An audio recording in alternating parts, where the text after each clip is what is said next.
In 2015, the most important question of the modern era was posed. Will you watch 2 hours of mostly complaining about video games on the internet? The debate raged with a white-hot fire. Astral bodies shifted towards inevitable confluence. In the House of Relaire, Dead Cthulhu waits dreaming of a Game Awards show that is fair, balanced, diverse, and a true celebration of the games industry of which we can all be proud. He's going to have to wait, for this is not that show. Prepare for 2 hours or so of meaningless bollocks that's just a little bit more honest about it than everything else. Welcome to the 2016 Arbitrary Video Game Awards. Ladies and gentlemen, welcome to the 2016 Arbitrary Video Game Awards, our third show across 3 years, and somehow people still bloody watch it. Last year's show did even better than the first one, which was something of a surprise considering it was a lot longer, so we should probably aim for something like that again. As usual, the categories are purely arbitrary. The nominees are purely arbitrary, and of course, the winners are purely arbitrary. This show is completely incapable of consistency, it would appear, when it comes to categories over the course of a number of years, so as usual, we've kept a few, we've changed some others, mostly because I couldn't think of good nominees for some of the older categories. If your favorite category is missing, then firstly, why did you have a favorite category in a made-up award show on the internet? And secondly, it's probably best that you get used to disappointment now, so that you're prepared for the next 2 hours of this. I have chosen 9 categories for this year's show, and each will feature 5 nominees and an eventual winner. I have no doubt we could have thought of a few more for these particular categories, but you've got to restrain the show in some way, otherwise it will never end. We'll get onto the categories momentarily, but the purpose of this show is something of a little personal answer to the problems that I have with almost every award show, but most certainly the majority of Game Awards shows. I've held the opinion for quite some time, and I stand by it, that an award has absolutely no value unless the reason for the nomination, or indeed the win, is actually justified and explained in some fashion. Indeed, the reasoning is, in my opinion, more important than the act of the nomination or the victory itself. I wanted to create a show that was just that, and for the last couple of years, that's what we've been doing. So, let's do it again! The 2016 Arbitrary Awards begins now. Here is a breakdown of our 9 categories. For the third year in a row, we have the category of Best Soundtrack. Most Striking Aesthetic will also make its return, along with the It's Finally Done award for Best Thing to Come Out of PC Early Access. The ever-present Stop Pre-Ordering Video Games Award for Biggest Launch Disaster, also known as the We've Upset the PR Companies Again, Where Is Our Review Copy Award, will feature in this show, followed by something a little more positive, the game that most surpassed my expectations. The Sharpened Pitchfork Award for Dodgiest Games Company of the Year certainly had plenty of potential choices this year, and no doubt we've missed out quite a few companies that could have very easily qualified. But while we've seen plenty of bad behavior in 2016, we've also seen games brought back from the brink by good developer practices, which is why we've chosen to include a new award, Never Too Late, for the most improved title of 2016.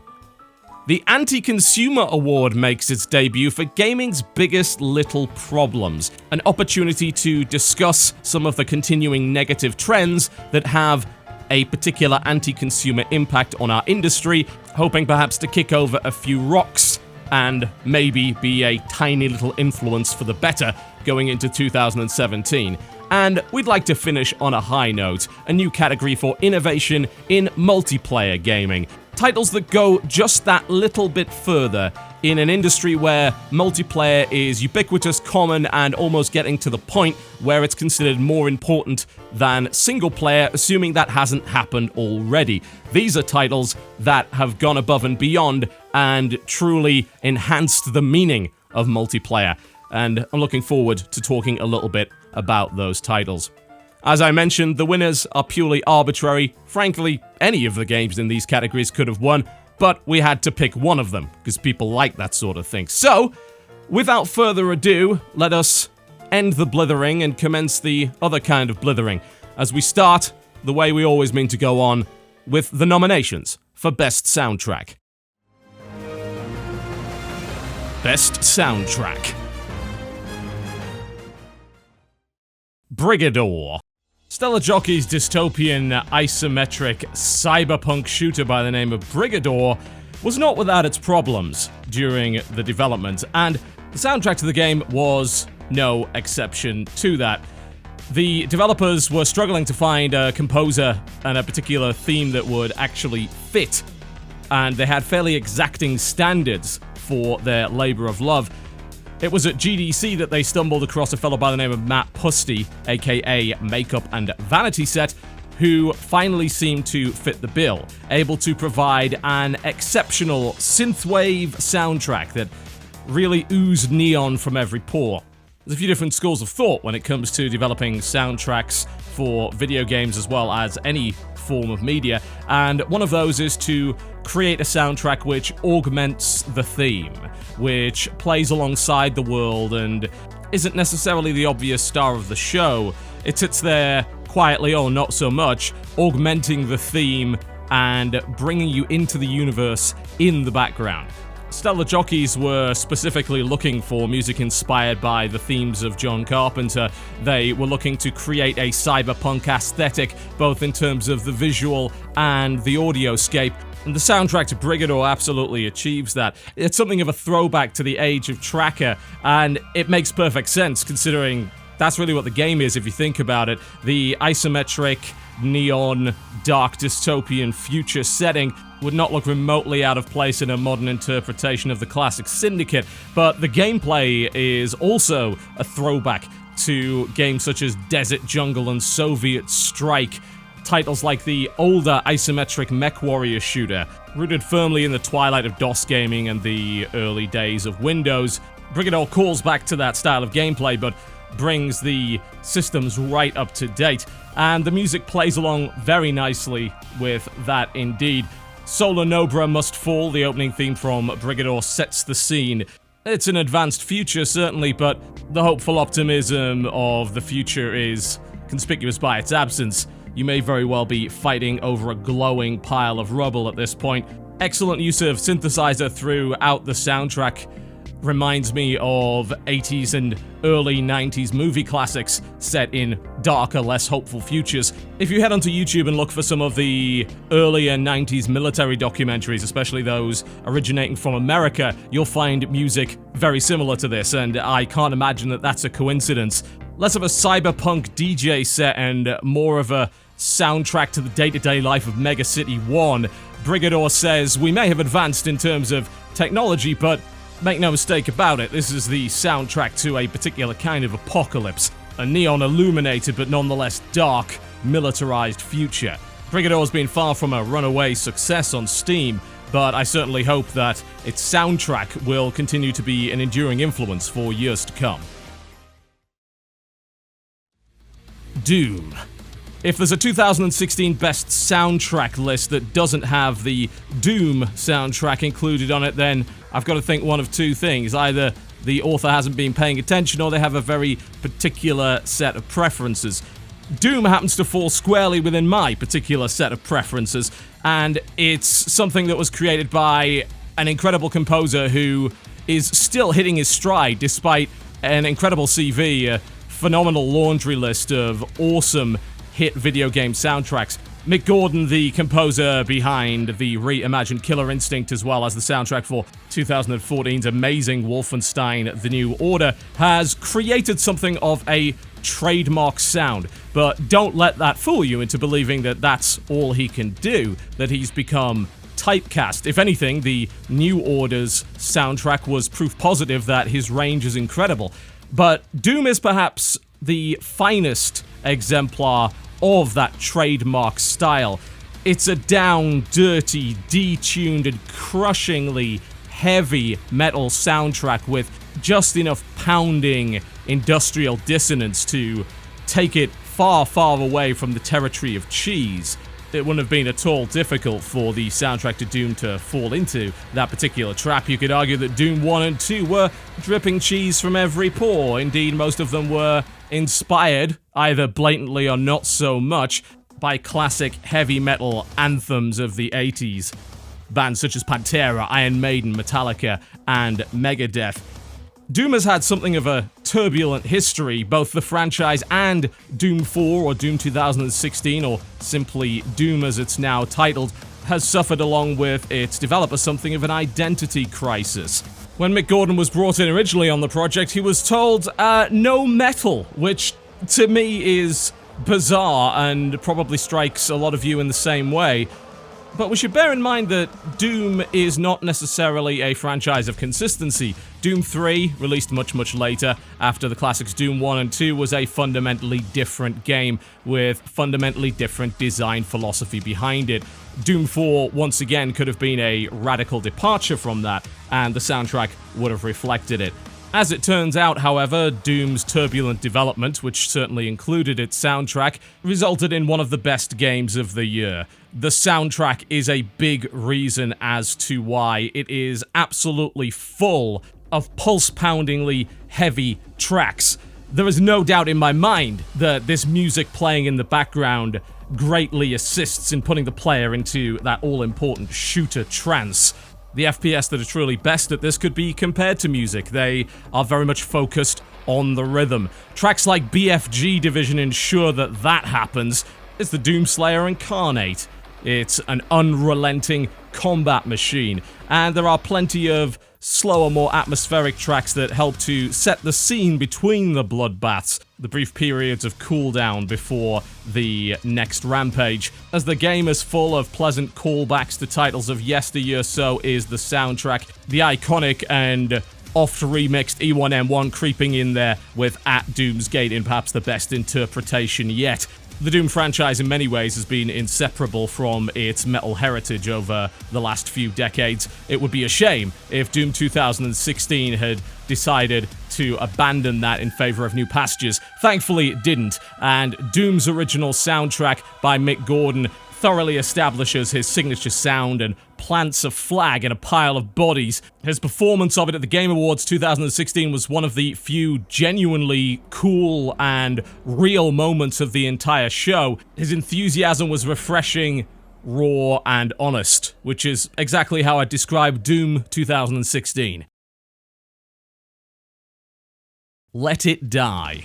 Grasshopper's brand new title is a fairly new entry to this particular list, but one that may very well fly under the radar, perhaps due to its late release, and that would be something of a shame. There have been relatively few articles and pieces of coverage on Let It Die's soundtrack, but really it's quite extraordinary. Akira Yamaka takes the helm as the soundtrack director. He's perhaps most well known for his involvement in the Silent Hill franchise, but his career goes all the way back to the early 90s, and you may remember his work from Contra Hard Corps as well as the Gradius series. He's been working with Suda51 and Grasshopper for quite some time, and his musical direction has fit in quite nicely with the somewhat bizarre and unapologetic titles such as Lollipop Chainsaw and Killer is Dead.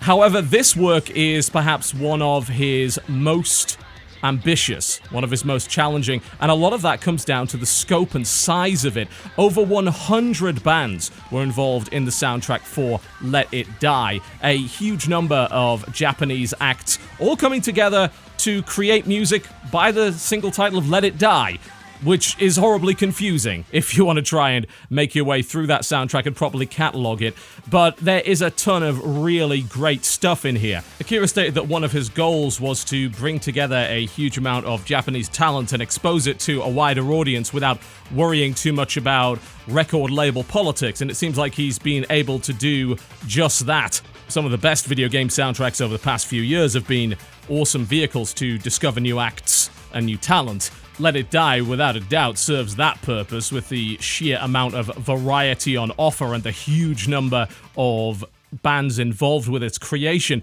and it's perhaps surprising to find such a massive soundtrack with such scope and ambition attached to a free-to-play title. That business model is not exactly associated with high-quality soundtracks, or indeed the priority being on the music. Licensing, no doubt, plays a fairly large role in that, but it seems that Akira has managed to navigate the turbulent waters of the legal issues and, as he mentioned, the record label politics. This is a toe-tapping, fast-paced soundtrack that is often just as garish as the game that it accompanies. This isn't a case of quantity over quality either. This isn't just 100 pieces of music thrown together without any care in the world and without any real thought as to how appropriate it would be. Akira was involved in the choices at a very grassroots level. He chose music from bands that he personally enjoyed, and he was even involved in playing guitar on stage at a concert to introduce the soundtrack to the world as part of the lead-up to Let It Die's launch. This is a guy that's very hands-on with the choice of music, and that's abundantly clear as you listen to track after track of awesome Japanese rock music brought to you by Let It Die. Fury.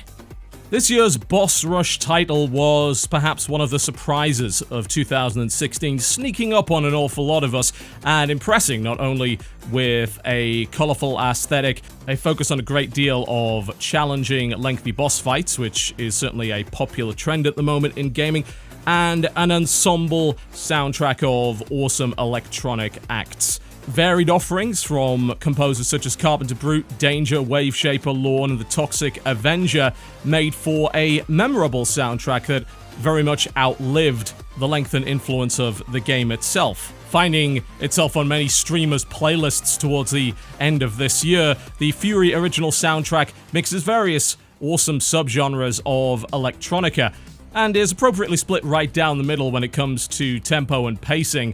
The game consists of two major components, the difficult boss fights and the walking sections between said boss fights, offering a pleasant bit of exposition and a little bit more information about the strange world you happen to be in, as well as much needed breathers between the intense and challenging encounters. Fury's soundtrack does the same, providing you with memorable boss themes that dynamically change as you make your way through the fight depending on how well you're doing and what phase of the boss fight you find yourself in. The soundtrack, as a direct result of the dynamic nature of it, creates an interesting standalone product. There are tracks that you may very well remember from the game, but they won't sound exactly the same. Creating dynamic music for games such as the soundtrack to Killer Instinct a few years ago results in bits and pieces of music that have transitions which are not necessarily present in the static soundtrack.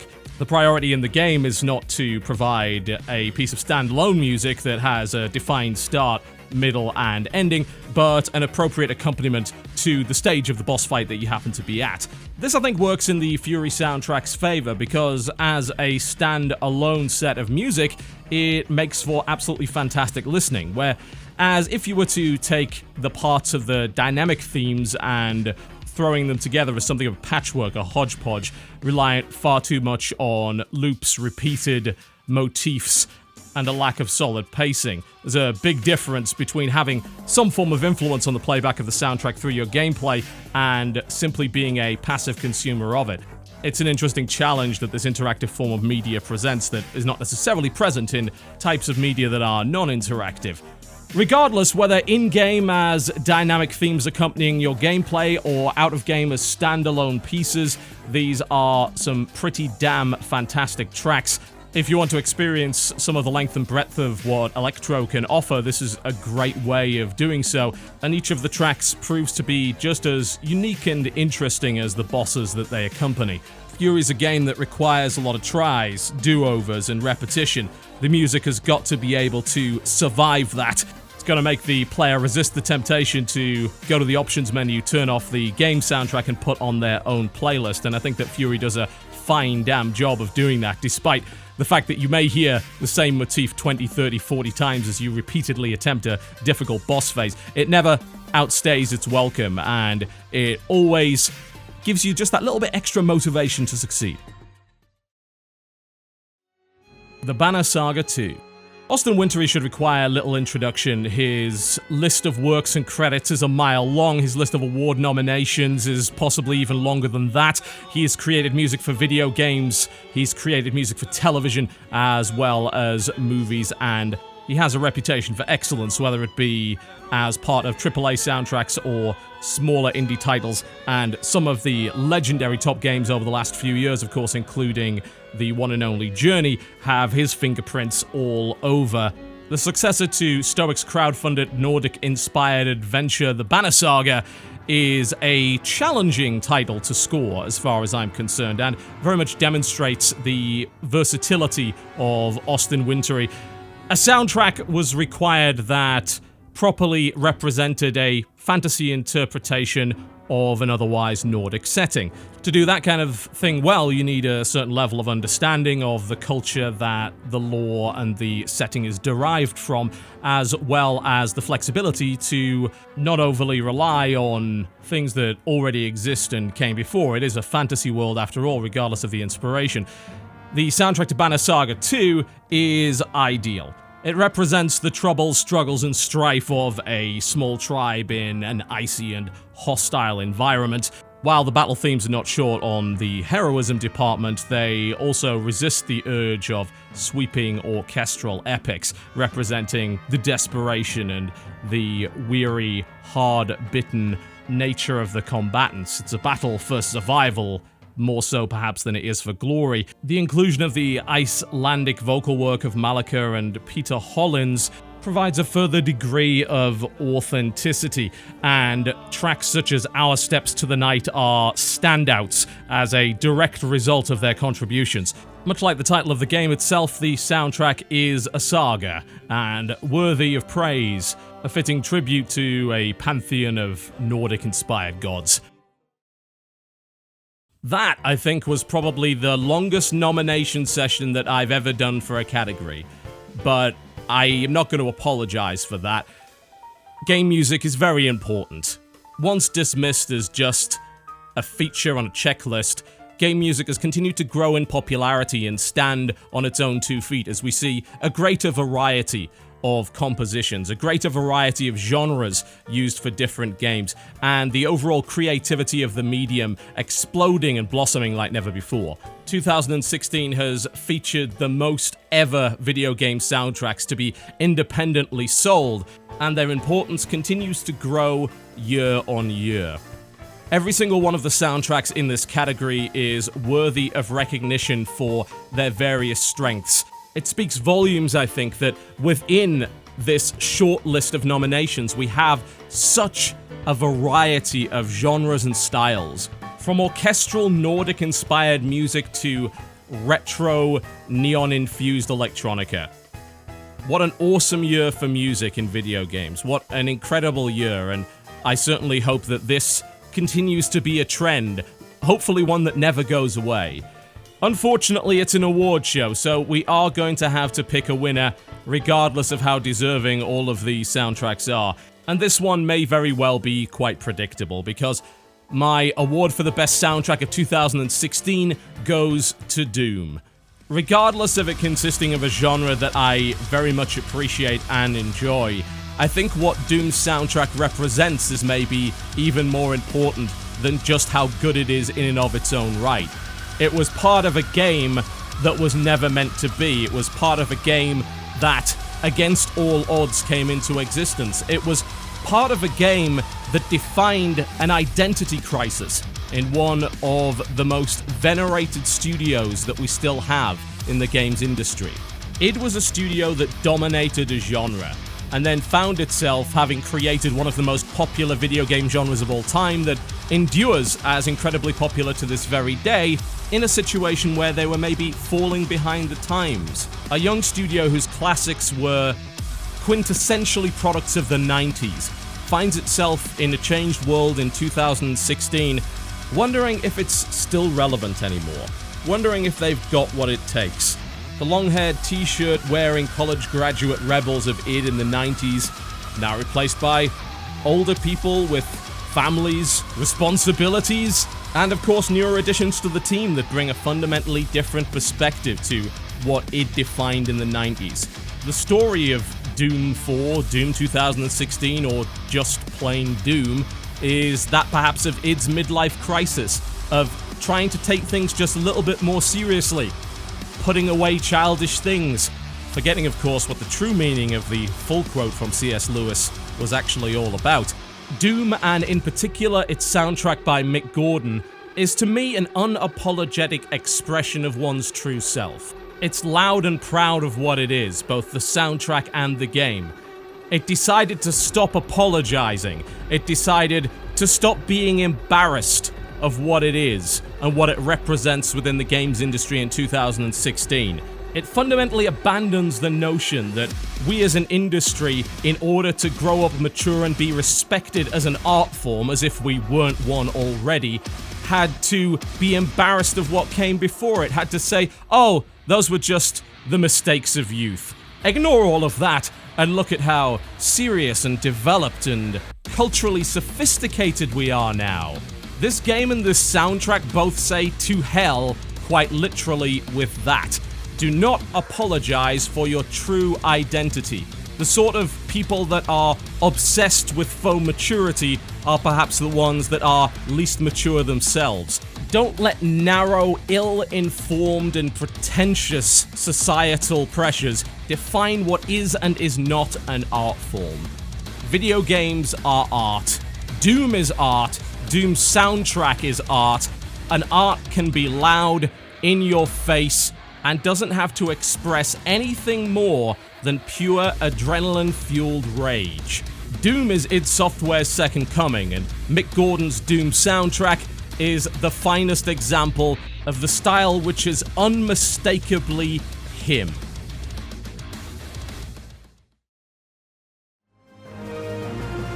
Most striking aesthetic. Abzu. When you think of the term striking aesthetic, does the game Journey spring to mind? It probably should. Of all of the games to come out over the past 5 or so years, Journey certainly sits towards the top, the cream of the crop, when it comes to creating a absolutely beautiful world. The notion of aesthetic is separate but not entirely divorced from graphical prowess, although what we tend to find these days is that graphical prowess and technological advancements are usually used to represent and create realism, and we find ourselves perhaps slap bang in the middle of the uncanny valley right now, trying desperately to find our way out. Yet, there are plenty of titles that don't go this particular route, and there are various reasons for it. Budget is one of those reasons. Limited budgets often result in innovation and attempting to make use of the limited resources on offer. Usually involves having to do something a little bit different. Small teams, rather than AAA developers, can often ill afford to try and recreate realistic high-definition graphics, so they go in a different direction, which is equally valid and can often create some far more interesting styles. Giant Squid's Abzu is no exception to that, replicating the unbridled beauty of underwater scenes without resorting to the need for realism. A style that certainly evokes memories of Journey, no doubt. It also provides a striking variety of different color palettes and terrain types, which, for an underwater game, is quite surprising. You could make an entire underwater game that is just saturated in blue, and yet that's not what we get. We get pastel shades of blue, green, bright orange, even worlds of cherry blossom under the sea. It's an absolutely gorgeous and meditative experience. It's something of a feel-good title. It's fairly hard to feel depressed as you swim around the magical world of Abzu, as you interact with the various sea creatures, and perhaps just waste a bunch of time jumping out of the water with dolphins and killer whales, or riding giant turtles. Much of that comes from its beautiful aesthetic, and I don't use the term beauty lightly. It's not a style that focuses on individual pieces of detail. Props, creatures, even the main character, you'll often find use various flat shades and lack individual, intricate details. But Abzu is a game about creating a beautiful scene, not individual beautiful objects. It's the combination of everything on the screen that creates the beauty. As much as I appreciate high texture quality, resolution, technological advancements, and realistic looking games, every now and again I want to dip into a magical, exaggerated world like Abzu and just immerse myself in peaceful, understated scenes that are regardless absolutely gorgeous. Owlboy.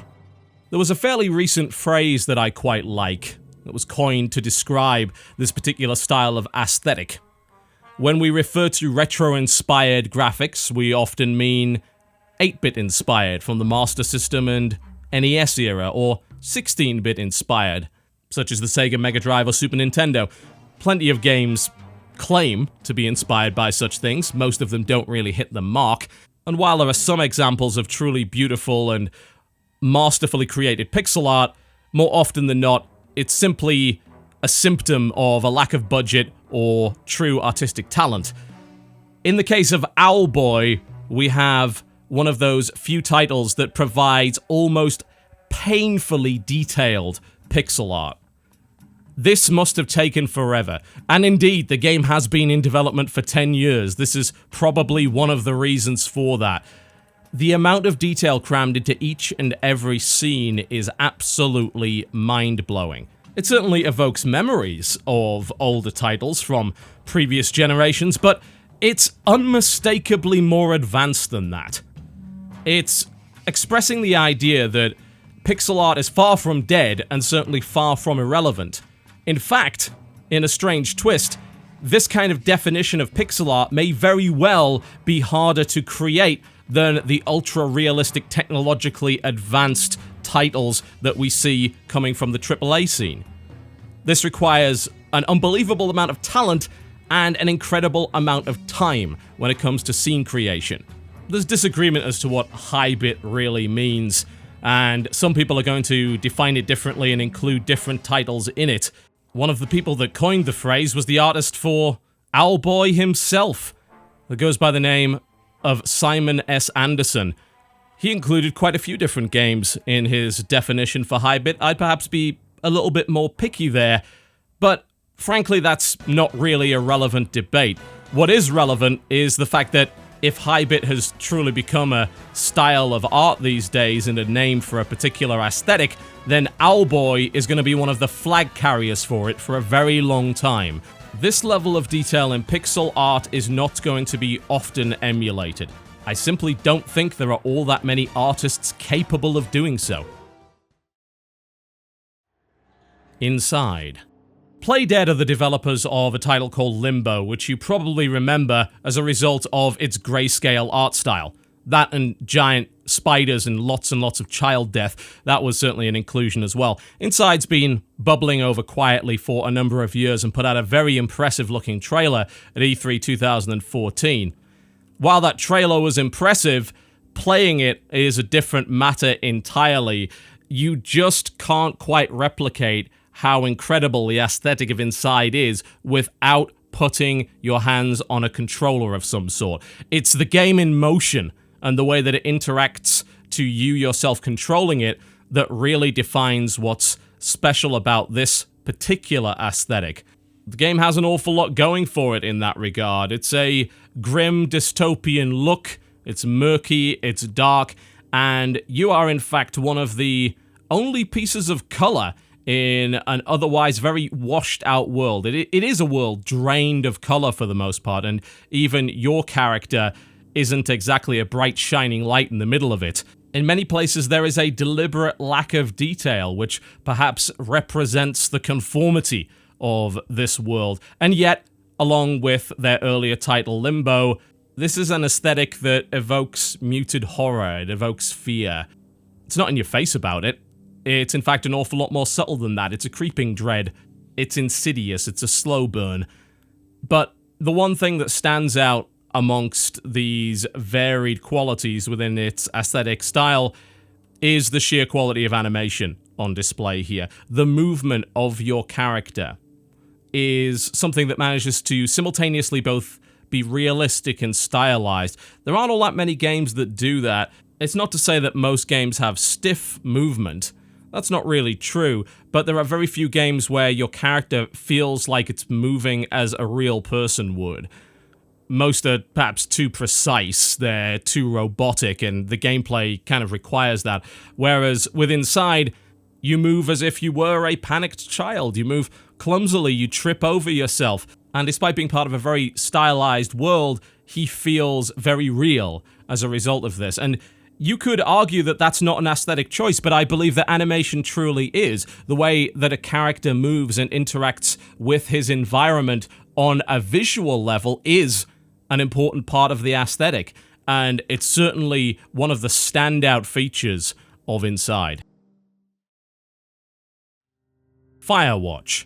Camposanto's game about escaping to the wilderness in order perhaps to escape reality has a particularly fine eye for detail. That doesn't necessarily mean that it looks realistic and that it has incredible texture work or anything along those lines. It's that the areas of the game are logically populated by the kind of props and things that you would expect to find there. It makes the game feel an awful lot more real and immersive than it otherwise would. Regardless of that, it has a somewhat unrealistic art style. It's got a very bold and bright color palette. It's quite varied in that respect, despite the fact that you are in a national park that consists mostly of rocks, hills, and trees. One of the things that really stands out to me is the skybox. Take a look at the sky for a second. I know that perhaps a lot of people didn't take the time to do that, considering there's a lot to find on the ground and near eye level, but if you look up, what you'll see is something that's closer to a painting than anything else. There's unmistakably a lot of fairly similar terrain in it, but the use of different times of day, as well as, of course, the shadows and contrast cast by the use of fire in the game, ensures that despite seeing quite a lot of the same rocks and trees, you're given the opportunity to see those same rocks and trees quite literally in different lights. So it doesn't outstay its welcome, and that's probably helped along quite a bit by the relatively short length of the game itself. When your art is good enough to be stolen to advertise cars by a Ford dealership, which happened earlier on in the year, then you can safely say that you've got something good going on there. Imitation is the sincerest form of flattery. I'm not exactly sure if outright theft counts, but we'll go with it anyway as a bit of a compliment. Watch Dogs 2. Here's an unusual inclusion in this list because most striking aesthetic is often a category that features a hell of a lot of indie and not much else. AAA games tend to stray towards the realistic. It looks good in trailers, it's impressive for the mainstream audience, and yet along comes Watch Dogs 2, which takes a fundamentally different approach to the first one. The original Watch Dogs was boring in many ways. Artistically, it was boring despite the fact that it demonstrated some pretty impressive technology, admittedly less impressive than the game that we had been shown previously at E3, and despite the inherent silliness of many aspects of the game, it attempted to keep things serious, and that included the aesthetic. It tried to look realistic. Watch Dogs 2 doesn't shy away from realism and technological prowess. It's got quite a lot of impressive tech under the hood, much more so than the original game did, and it looks closer to the sheer amount of detail that was involved in the presentation of the original, which later turned out to be false. And yet, regardless of this, it manages to, within its gameplay, include an awful lot more color. It manages to create a more vibrant-looking world, but the really cool thing about it is its inclusion of what I'd call digital graffiti. It's a very unusual mix of styles, evoking memories of early 80s bulletin board systems, of the dawn of the internet era. It's street art found on the side of the superhighway. Do we even use the term superhighway? And I'm pretty sure we don't. But considering the amount of 90s influences that you'll find within Watch Dogs 2, I think it's a fairly appropriate analogy. Watch Dogs 2 embraces the nerdy side of hacking far more than the original did, and that's reflected in the inclusion of all of this art. We see a wide variety of influences in there, as I mentioned earlier, from the 80s all the way up to somewhat cringeworthy memes of the last couple of years. It's all crammed in there. It's a bit of a color riot, and that actually is quite wonderful because it's a big contrast to what we expected from that game. While some might argue that it feels forced, that the game is trying to disingenuously appeal to a particular subculture, I personally appreciate that we're seeing something so different from a company that produces an awful lot of the same. Big, realistic-looking, technologically demanding open-world games generally don't have this kind of style going on. Something this unique that is blended quite seamlessly with a fairly realistic-looking world. Thank God it's less grey, thank God it's less bland, and thank God for color. It's usually quite a good idea to get the artsy and very subjective categories out of the way first. If I could bloviate for a good hour, I'll get a little bit tired out and probably become somewhat more concise over the course of this show. One way or the other, everything in this category has its own merits. It's hard to pick one over all of the others because they're not really competing on the same level or over the same things. The idea of aesthetic is relatively non-specific, and there's no right or wrong way to go about it. There are many fantastic art styles expressed in the video game medium, but more often than not, it's about getting noticed. Hence the term striking in the title of the award. We could probably have a separate category for all 5 of these nominees so that they could go and win it themselves, but we don't have the time for that. If I were to choose one, it would probably have to be Inside. And the reason for that is simply how many things it does well, how many things it does right, and how many things are best in class. Every one of these titles does something really, really well to stand out from the pack. Not all of them do so many things very well. In the case of Inside, the prize winner has got to be that animation that I spoke of earlier, the ability to invoke realistic movement in a very stylized and unrealistic world. But that's not all that Inside has to offer. That unmistakable element of 1984-esque conformity mixed in with a very weird world, a lack of understanding of what's truly going on, presented as something that is fundamentally wrong. There are plenty of things that seem like they might very well be out of place, and you struggle to understand what's going on, but each scene is crammed full of that weird, unsettling detail. The use of light and shadow is exceptional, but perhaps more than that specifically, the use of the idea of the silhouette is something that Playdead is very good at. Limbo's use of it was maybe a bit more simplistic, whereas this game is somewhat more sophisticated, a little bit more subtle with it. There are an awful lot of things to like visually with Inside, but I would urge you to play it as opposed to watch it. You can never really get the full experience with the vast majority of games by simply watching them, and those that you can, well, I generally think they aren't very good games as examples of the medium to begin with. When it comes to Inside, experiencing that aesthetic involves taking control of that character and seeing how your inputs are reflected on screen. After all, this is an interactive medium, and in my opinion, we should prioritize the focus on that, and it should bleed into every aspect of the game's design, including the visuals. The It's Finally Done award for Best Thing to Come Out of Early Access. Killing Floor 2. The road to release for Tripwire's sequel to perhaps their unexpectedly popular Killing Floor, which was itself a successor to an Unreal mod, has been somewhat rocky, to say the least.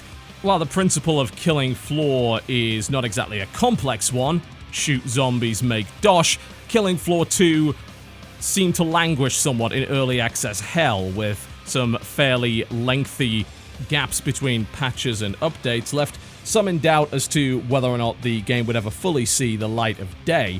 Regardless, it was able to do that, striving through various controversies and aiming to recover some of the momentum that it had very early on, perhaps slipping into early access a little bit too early, Killing Floor 2 has languished in its early access development process for almost 2 years. It would seem somewhat unnecessary, bearing in mind that it is a relatively straightforward co-op game, but it certainly had its problems.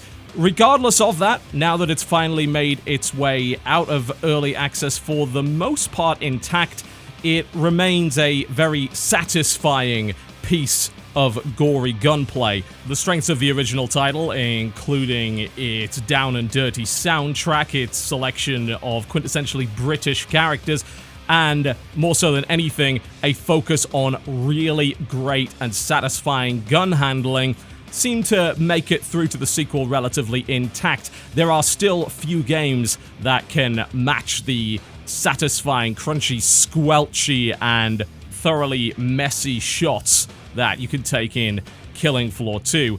A wide variety of weapons, all incredibly well animated with excellent sound assets and amazing player response, contributes to the satisfying nature of the combat, something that was key to the original and would have been sorely missed if it were not present in the sequel. This is a game that encourages you to place your shots well, aiming carefully down iron sights without much aim assist to speak of, and resulting in very satisfying conclusions if you happen to aim well. The Z-Time bullet time feature makes its return and results in series of satisfying slow-mo gore fests.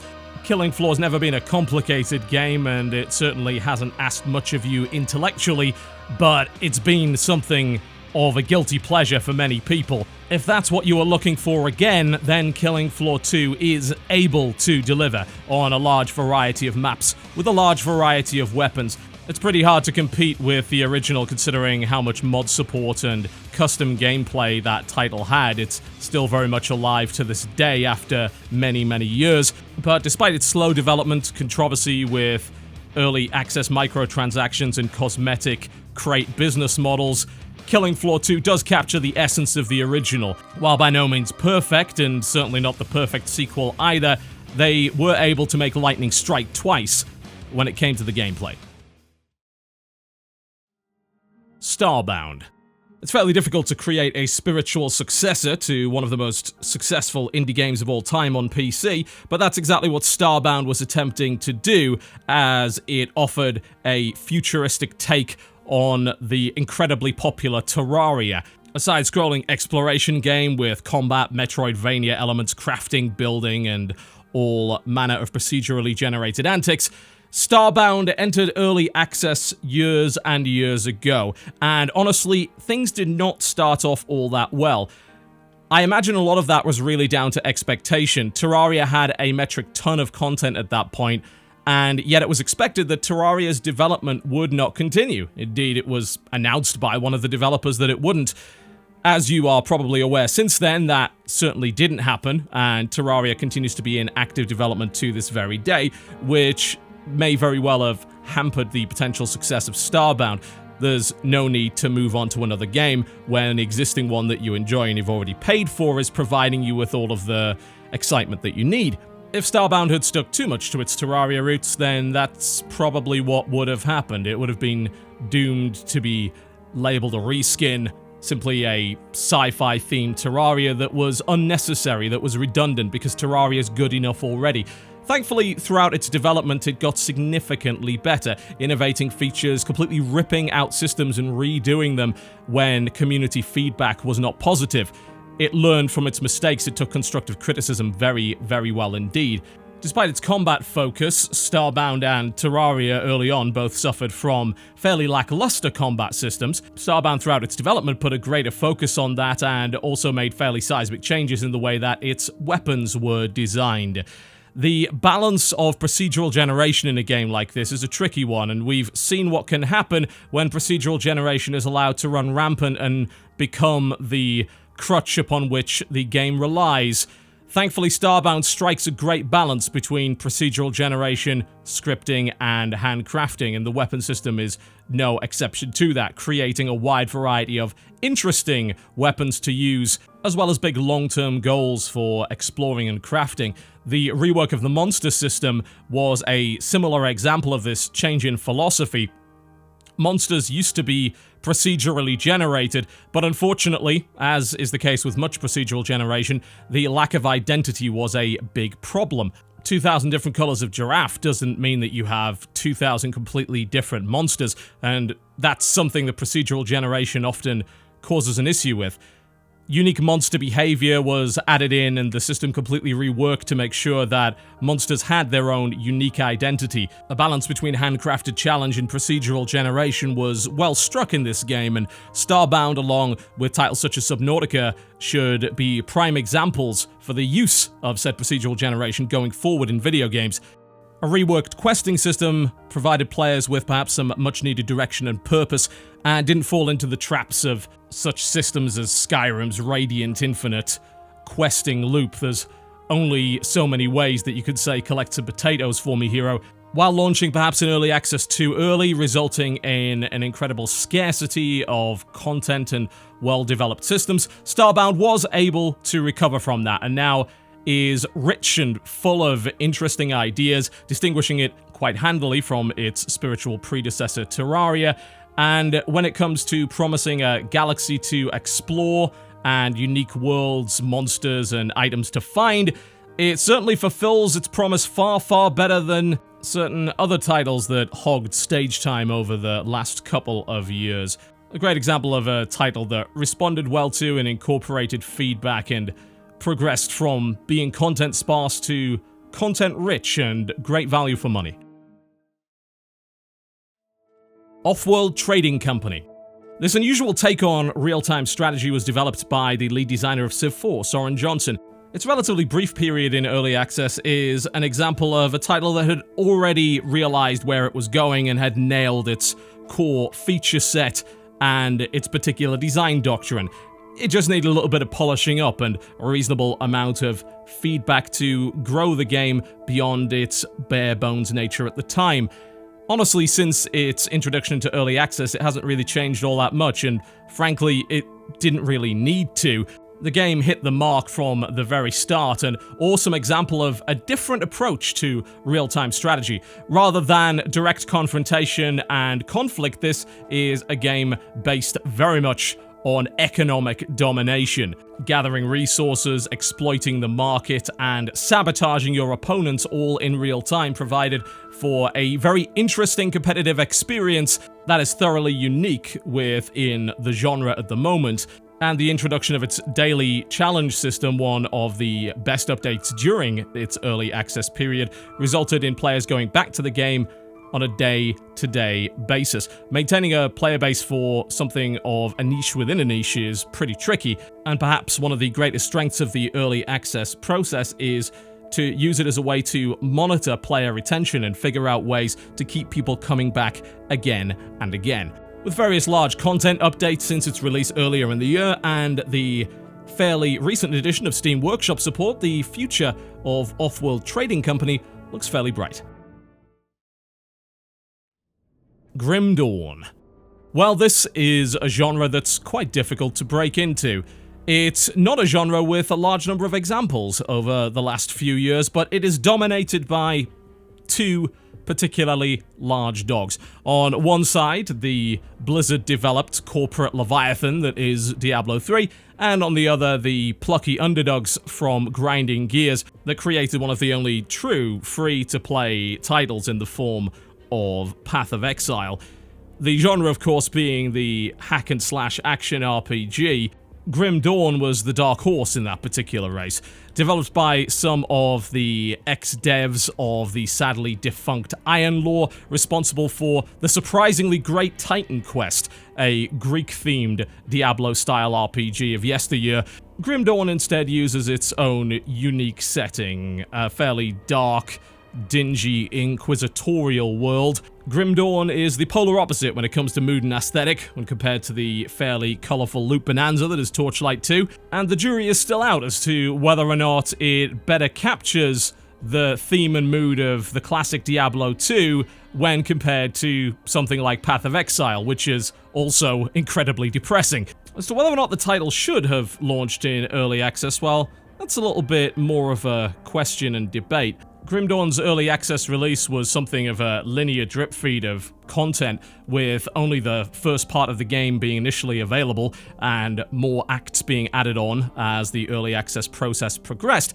That's not necessarily the best way to do things, simply because it can result in players feeling like they've experienced the whole thing before the game actually comes out, which means that your player retention could very well suffer post-launch. The early access process was used to take feedback on the pacing of the act-based campaign, as well as flesh out and properly balance the in-depth customization and skill systems that the title has to offer. However, the game maintains a pretty healthy player base when it comes to available co-op multiplayer partners. The risk of death spiral in a story-driven action RPG like this, particularly when most of that campaign was already available prior to launch, is a real one, but it seems as if the quality of the game and the complete nature of the package has shined through quite nicely, and players continue to buy into it, making it a fairly significant sales success. Stuck between a rock and a hard place, a behemoth such as Diablo 3 and can't argue with 3 when it comes to Path of Exile, Grim Dawn has regardless done very well. You may question the process of the early access system when it comes to a game like this, but you certainly can't argue with the results. Darkest Dungeon. A striking game in many ways, aesthetically, in terms of its narration, and its overall grim and hopeless mood. Darkest Dungeon entered early access with a reasonable amount of content and replayability that has only improved from there. The interesting part of the early access development process for Darkest Dungeon is that it more often than not was making the headlines while clashing head-on with the desires of its player base. The vision for design included making the game more punishing and more difficult, which included very controversial systems such as corpses and heart attacks. If back then Steam had included its overall and most recent review system, we would have seen Darkest Dungeon enter the land of score whiplash. Incredibly positive reception from the early access launch turned to anguish and despair when the title introduced these controversial mechanics. Regardless of this, the developers found a compromise, sticking to their guns, saying that they believed that these mechanics were necessary, taking a good amount of time to explain why, which was very important to calming some of the anger of the player base, and perhaps most importantly, providing a compromise, allowing players to turn off these mechanics and experience the game in the way that they wanted to. Some might view that as a negative, compromising your artistic vision, kissing the ring of populism, allowing angry forum goers to dictate the direction of your title, but I think for Darkest Dungeon it was the right way to go. Ultimately, it is a single-player experience that offers ever-important consumer choice and doesn't necessarily judge a player for taking the easier road.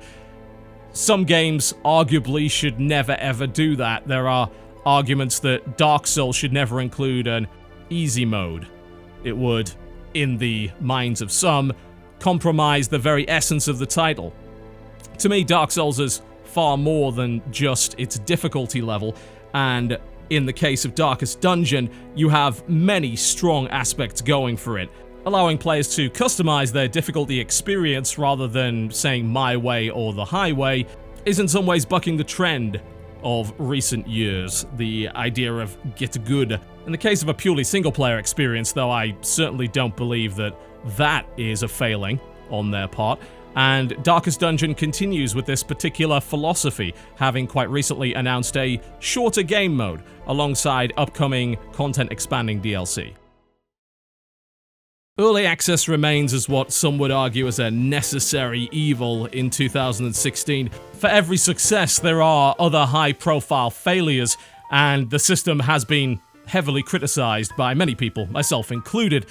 It's, for the most part, pretty anti-consumer and relies far too much on the abandoned principle of caveat emptor. It's all too often used to jump on bandwagons, quickly entering markets that appear to be the genre du jour, trying to exploit popular trends, and in some cases proving to be nothing more than a vehicle to run away with the consumer's money. As a gamer as opposed to a critic, I prefer to avoid most early access games simply due to the fact that I would rather enjoy a more complete experience, even though you could argue pretty successfully that a complete game isn't all that common anymore, even for a release title. It's quite easy to get burned out on games that have entered early access, experience what they have to offer, and then be less enthusiastic once the title actually comes out.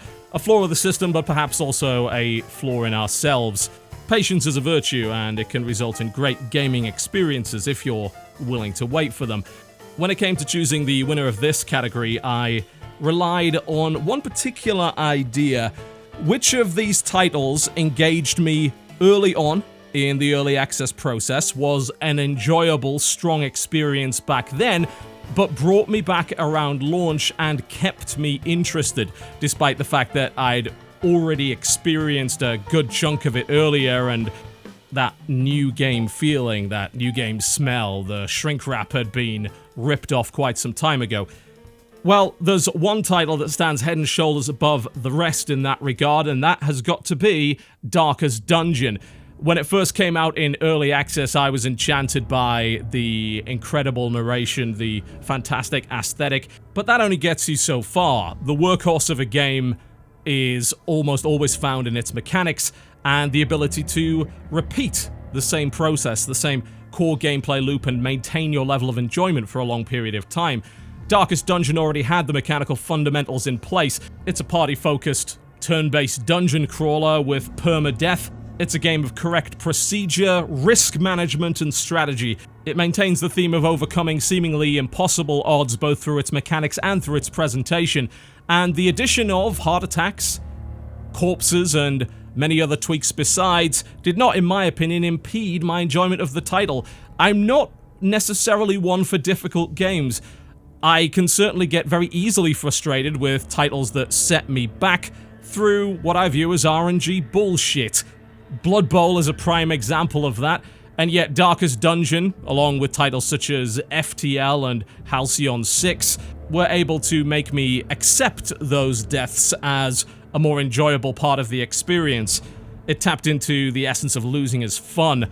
And while there are some very legitimate complaints about the pacing of the title and the endgame, which are being addressed in patches and DLC as we speak, I felt that the mid-game was strong enough to get a huge number of enjoyable, if somewhat depressing, hours out of Darkest Dungeon. If every early access game handled its development as well as Darkest Dungeon did, then I'd be far less wary when it came to recommending that you spend your hard-earned cash on unfinished games. The Stop Pre-Ordering Video Games Award for Biggest Launch Disaster. Street Fighter V. This game is arguably the flagship title for the next generation of the fighting game community. Unfortunately, I don't necessarily mean that as a compliment. The FGC has been a grassroots community of players, organizations, and tournaments for a very, very long time, and when Street Fighter V was announced, it was shortly followed by the news that there would be heavy investment in the competitive scene by large companies. Capcom would try to bring order to the Wild West by investing cash in the competitive scene, creating official circuit tournaments, and had partnered with Sony to push this as a flagship competitive game on the PlayStation platform. Large corporate interference does not necessarily work all that well, especially when engaging with fundamentally grassroots scenes. Now, while this large corporate-fueled push was divisive, to say the least, I think more criticism has been leveled at the game itself, as opposed to the tournament scene surrounding it. Fighting games can be hard to dislodge when it comes to their competitive popularity. Trying to dislodge an older title in favor of a new one that can actually make you money is often difficult, not necessarily successful, and can cause a great deal of hostility from the diehards and the fanbase of the older game, examples of which we've seen to varying extents with titles like Smash Bros., StarCraft Brood War, and more recently, Street Fighter V. Now, the nature of the launch disaster is less to do with the level of acceptance of the title. The game was no doubt going to struggle against the entrenched and well-developed Ultra Street Fighter IV, but it's the nature of the release of Street Fighter V to the consumer that caused the greatest consternation and has perhaps irrevocably hurt the title going forward. Street Fighter V was released deliberately in a fairly bare-bones state. The release was focused on getting it into the competitive scene as soon as possible, and unfortunately doing so resulted in a lack of launch content, the sort of thing that the more casual player base, the majority of buyers perhaps were looking for. Now, while you may very well get the competitive early adopters, and the game most assuredly did, widespread adaptation of the game and strong sales figures were initially hamstrung by a lack of key features such as a story mode, challenge mode, and a well-fleshed-out tutorial. To add insult to injury, the game was released at a full $60 price with a $30 season pass. Capcom has a pretty long history of taking the piss when it comes to monetizing post-launch content, holding back key features, and even going as far as to hide DLC on the disc in its complete form in order to sell it back to the player later on. Street Fighter V, however, was a brazen example of a game that was missing a ton and came out in an incredibly bare-bones state. Now, if this had happened with a reduced price tag or a different business model, I imagine it would have been a little bit more acceptable. However, going with the good old $60 retail release for a game that lacked most of the checklist of retail features was cheeky to say the least, and could very well be viewed as exploiting the competitive early adopters, since of course they knew that this game would be required playing within the competitive scene going forward. If that was all, then perhaps Street Fighter V would escape the guillotine. However, even the bare-bones features of Street Fighter V's launch didn't necessarily work properly. If you're going to release with very few modes, you'd better damn well make sure that they actually work. However, of course, on launch, the online matchmaking and netcode was extremely unreliable.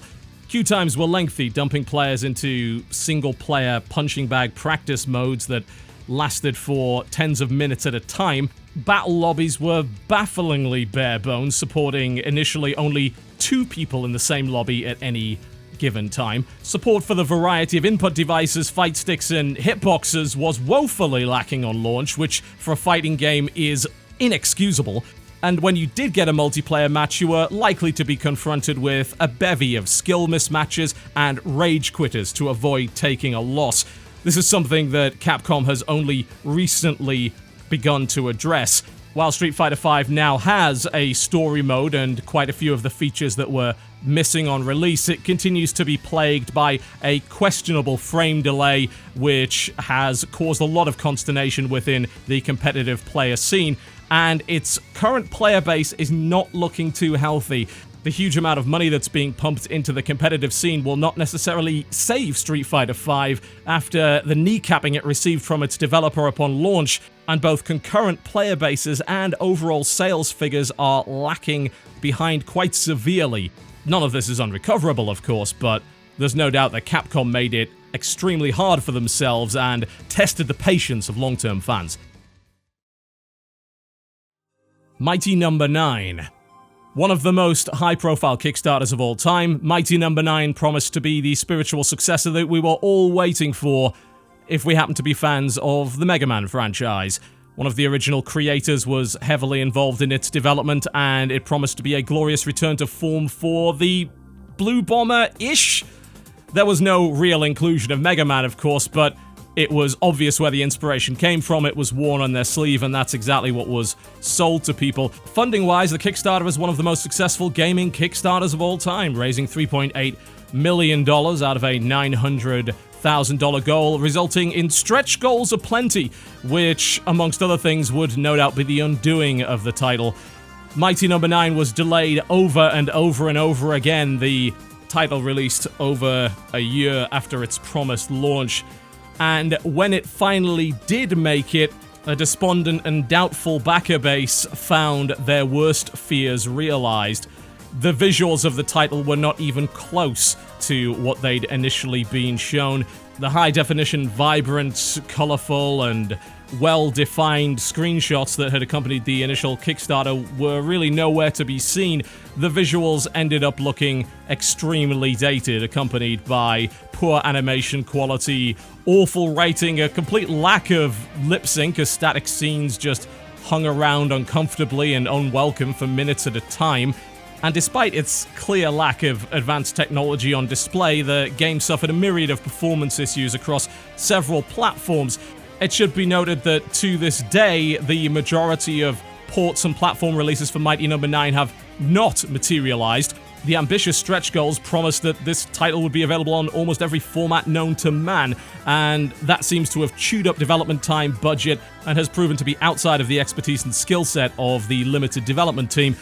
None of this would have necessarily mattered, of course, if the game ended up being any good. Unfortunately, in the eyes of many, that was not to be either.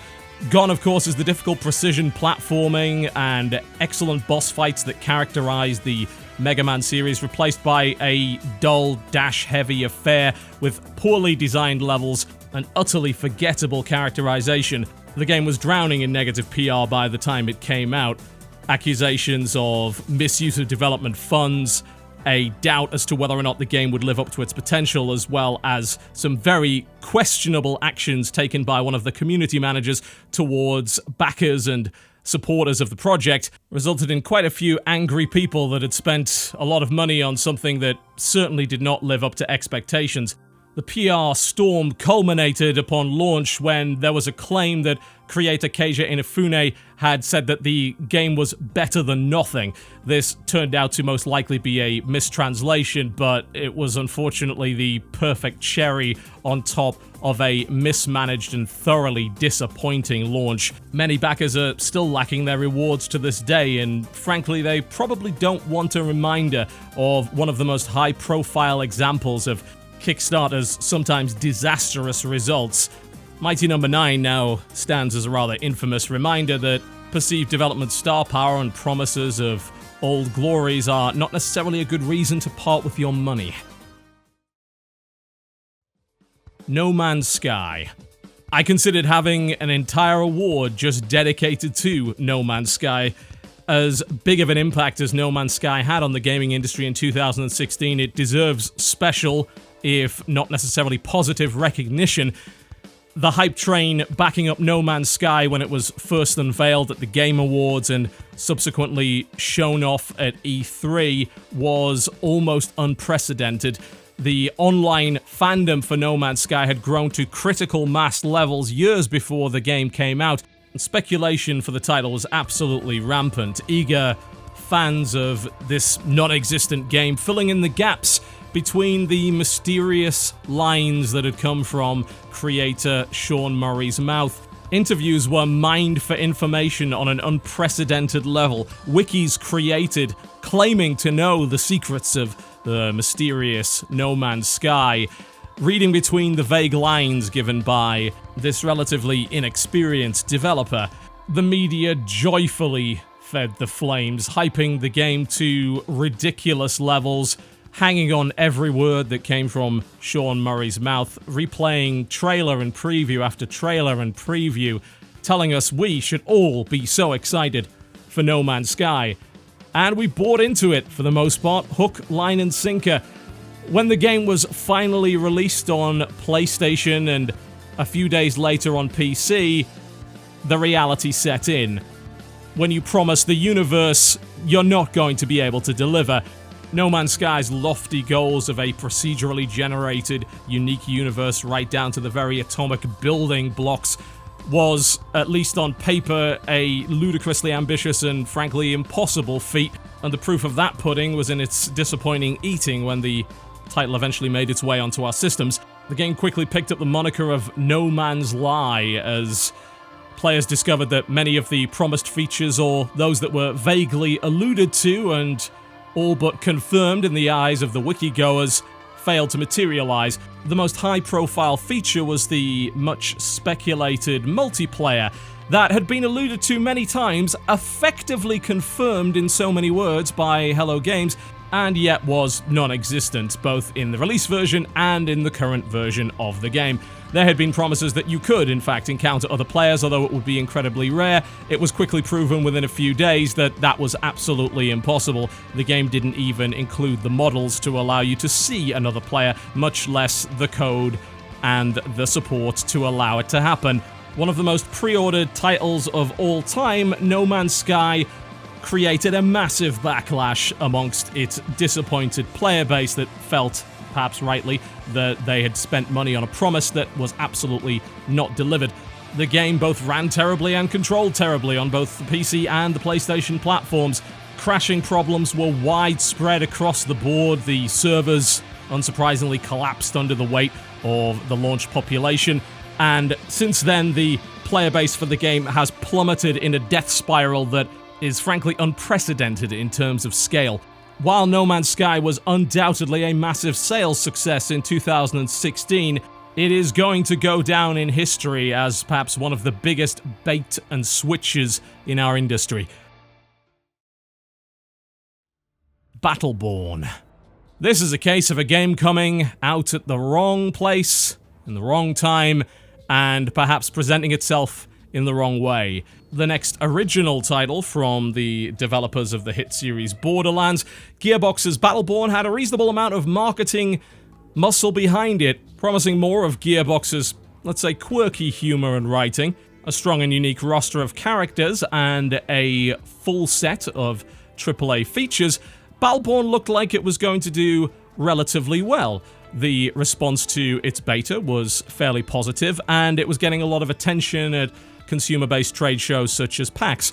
However, this full $60 release was perhaps doomed from the very start, as lurking under the waves there was a leviathan of titanic proportions in the form of Overwatch. The amount of hype and support that Overwatch had received during the period in which Battleborn was trying to gather momentum was massive. Blizzard's class-based shooter is by no means the same game as Battleborn. It's very distinct in a wide variety of different ways, but that didn't really seem to make much of a difference.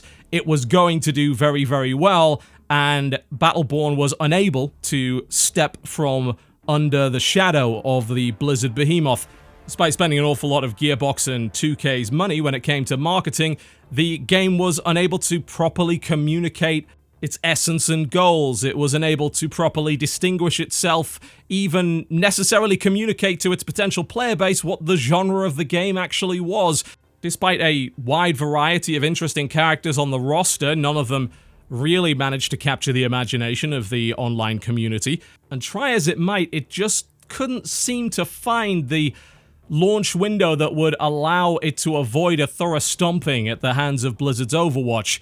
Its release did not go all that well. Despite a solid surge of initial players on console and relatively strong early projections for the console release of the title, Battleborn was absolutely crushed in the shadow of Overwatch's beta and eventual release. Player fall-off was massive, and it wasn't just down to a failed marketing campaign. Visually, the game was incredibly busy, making it very difficult to watch. As a result, Twitch streamers and YouTube gaming creators rapidly discovering the audience's displeasure. An avalanche of blinding particle effects, as well as oversized view models and HUDs that didn't properly communicate information to the player, resulted in what is essentially a competitive experience being impeded by your ability to actually see what's going on, or lack thereof. Regardless of its strong feature set with a full single-player campaign, co-op and unlockable roster, and several multiplayer modes, it was lacking in terms of map support, with performance problems plaguing certain maps within the pool, resulting in very few actually being reasonable to compete on. And players also announced their displeasure with the requirement to unlock the majority of the character roster, despite the fact that these characters didn't cost any extra money and were certainly not DLC. Perhaps the biggest problem, though, was that Battleborn was unable to establish its own identity with its potential player base. Was it a Team Fortress 2 style class shooter? Was it an Overwatch clone? Was it a MOBA? Really, it didn't have too many answers to that, and as a direct result was unable to make much of an impression.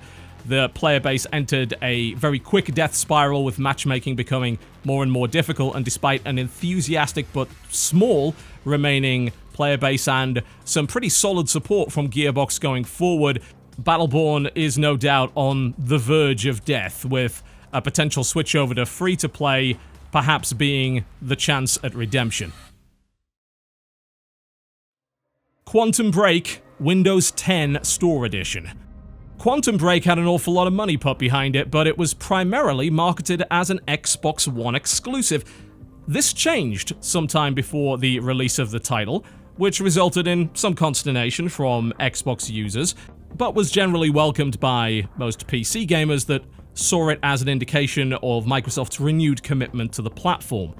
Unfortunately, that came with a list of caveats, including the fact that it would only run initially on Windows 10, and that in order to purchase the game, you had to use the Windows 10 Store. As one of the first AAA titles to be released on the Windows 10 Store, it was also subject to most of the criticism that had been aimed at the time at the Windows 10 Store, most of which endures honestly to this day. The store is difficult to use, it is unintuitive, it's laid out more like a mobile app store than a serious application store for a desktop OS. The customer service is nigh on non-existent. It suffers from ongoing consumer privacy concerns tied into Windows 10. Good titles on the store are incredibly difficult to find compared to other digital storefronts, and for quite some time the store wouldn't even load on some Windows 10 users' machines. PC is already a very difficult market to launch a digital game on if you happen to be creating something that isn't released on Steam. There's a lot of hostility from the consumer base. Most consumers want their games in one place, and you can't really blame them for that. The Windows Store was another unnecessary and intrusive addition that even required that you download the latest mandatory Windows updates before you could play the games that you already had installed and functional. That's a deck that's stacked against the release of Quantum Break, there's no doubt about that, but unfortunately the game also failed to live up to the promise of Windows 10 performance and features. Despite the grand promises of a future under DirectX 12, the Windows 10 version of Quantum Break runs poorly on every PC on the planet. The frame rate was incredibly inconsistent. The game was frequently subject to crashes. Worse still, the game became a poster child for the problems and limitations of Microsoft's new UWP platform. Set to replace .exe, early releases of UWP games were fraught with restrictions, many of which still remain to this day. Overlays didn't work properly, proper full-screen exclusive mode was unavailable, there was no support for multiple graphics cards. Modding the game was out of the question, recording was nigh on impossible outside of the poor quality Xbox app, and the platform is still viewed by many people to this day as an example of Microsoft overreach. While some of these issues have been fixed, the launch issues with Quantum Break had quite a bit to do with this platform, and even outside of that, the launch version was fundamentally broken on Windows 10. The 30 FPS cap didn't even work properly, it was impossible to maintain the game at 60 frames per second on any system at the time, and due to a broken data streaming system in which the game constantly loaded small pieces of the game on demand, Quantum Break stuttered and skipped repeatedly on systems that weren't equipped with fast SSDs. If Quantum Break on the Windows 10 Store was meant to convince gamers to give Microsoft a shot, then this succeeded in doing the polar opposite of that. The game on PC is a high-profile flop. It certainly did not cause gamers to flock to the Windows 10 Store, in fact, generating a ton of negative PR for said application. And while the exclusivity was timed and a much more optimized and functional version released later on Steam that was also compatible with Windows 7, it has failed to garner reasonable sales figures on the PC platform. A lot of that most likely has to do with its thoroughly disastrous initial Windows 10 launch. 2016 has been a year of doubt, and the games industry has not helped itself in the slightest when it comes to consumer relations. This is a year of broken promises, a year of games just not working as well as they should on launch, and a year of high expectations thoroughly let down when the final product eventually materialized. I'm certainly not saying that we had a lack of good games in 2016, indeed we had plenty of them, but the games industry remains one of the most unreliable when it comes to actually delivering to the consumer. Even relatively trouble-free launches are often fraught with large day-one patches and various things that get in the way of simply sitting down and enjoying a good video game. Once again, I hope that the behavior this year from the industry has encouraged patience from the average gamer. Wait and see. Wait for the reviews, wait for the streams. There's no need to pre-order. There's no need to buy on day one, because you're gambling with no real payoff. How many more examples do we need before people stop engaging in the self-defeating behavior? I couldn't give you an answer to that because I'm fairly sure I asked the same question years ago. Still don't have an answer now. Regardless, the winner, if you can call it that, of this category is going to an obvious choice, that of No Man's Sky. The sheer scale of this launch disaster completely dwarfs everything else on this list. It was honestly quite tricky to come up with anything that would stand alongside it. The other nominees are effectively the backing band to the lead singer of Lies, that is No Man's Sky. Not since Spore have we seen such a massive letdown, a huge disappointment, and, of course, a basket of broken promises. Some might point to Molyneux releases like Black and White and Fable as equivalent. They may indeed even point to Spore, but I don't think any of those games are on the same level as No Man's Sky. Underneath the nonsense, underneath the broken promises, broken systems, and underdeveloped game, those titles had something going for them.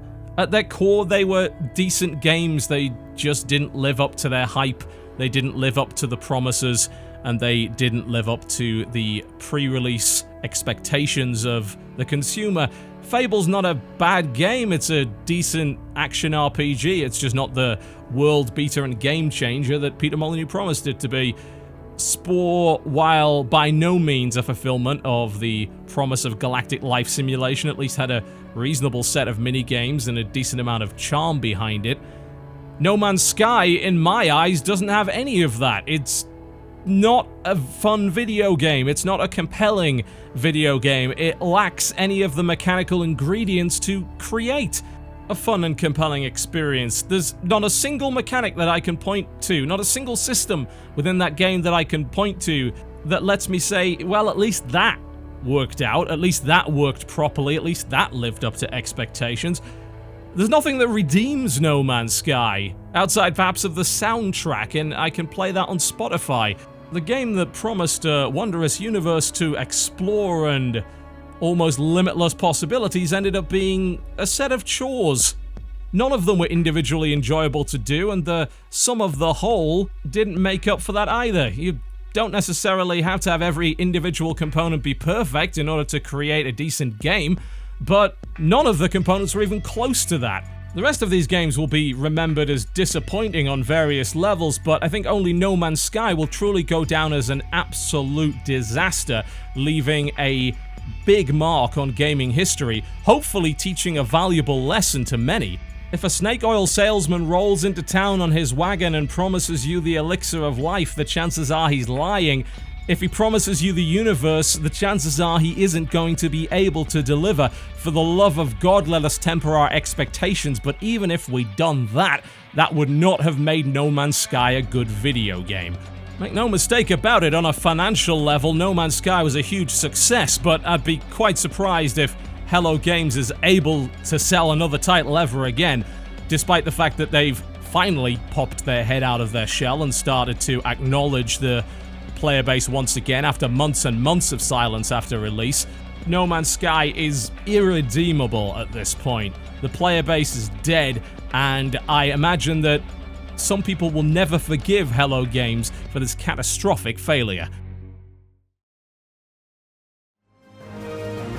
The game that most surpassed my expectations.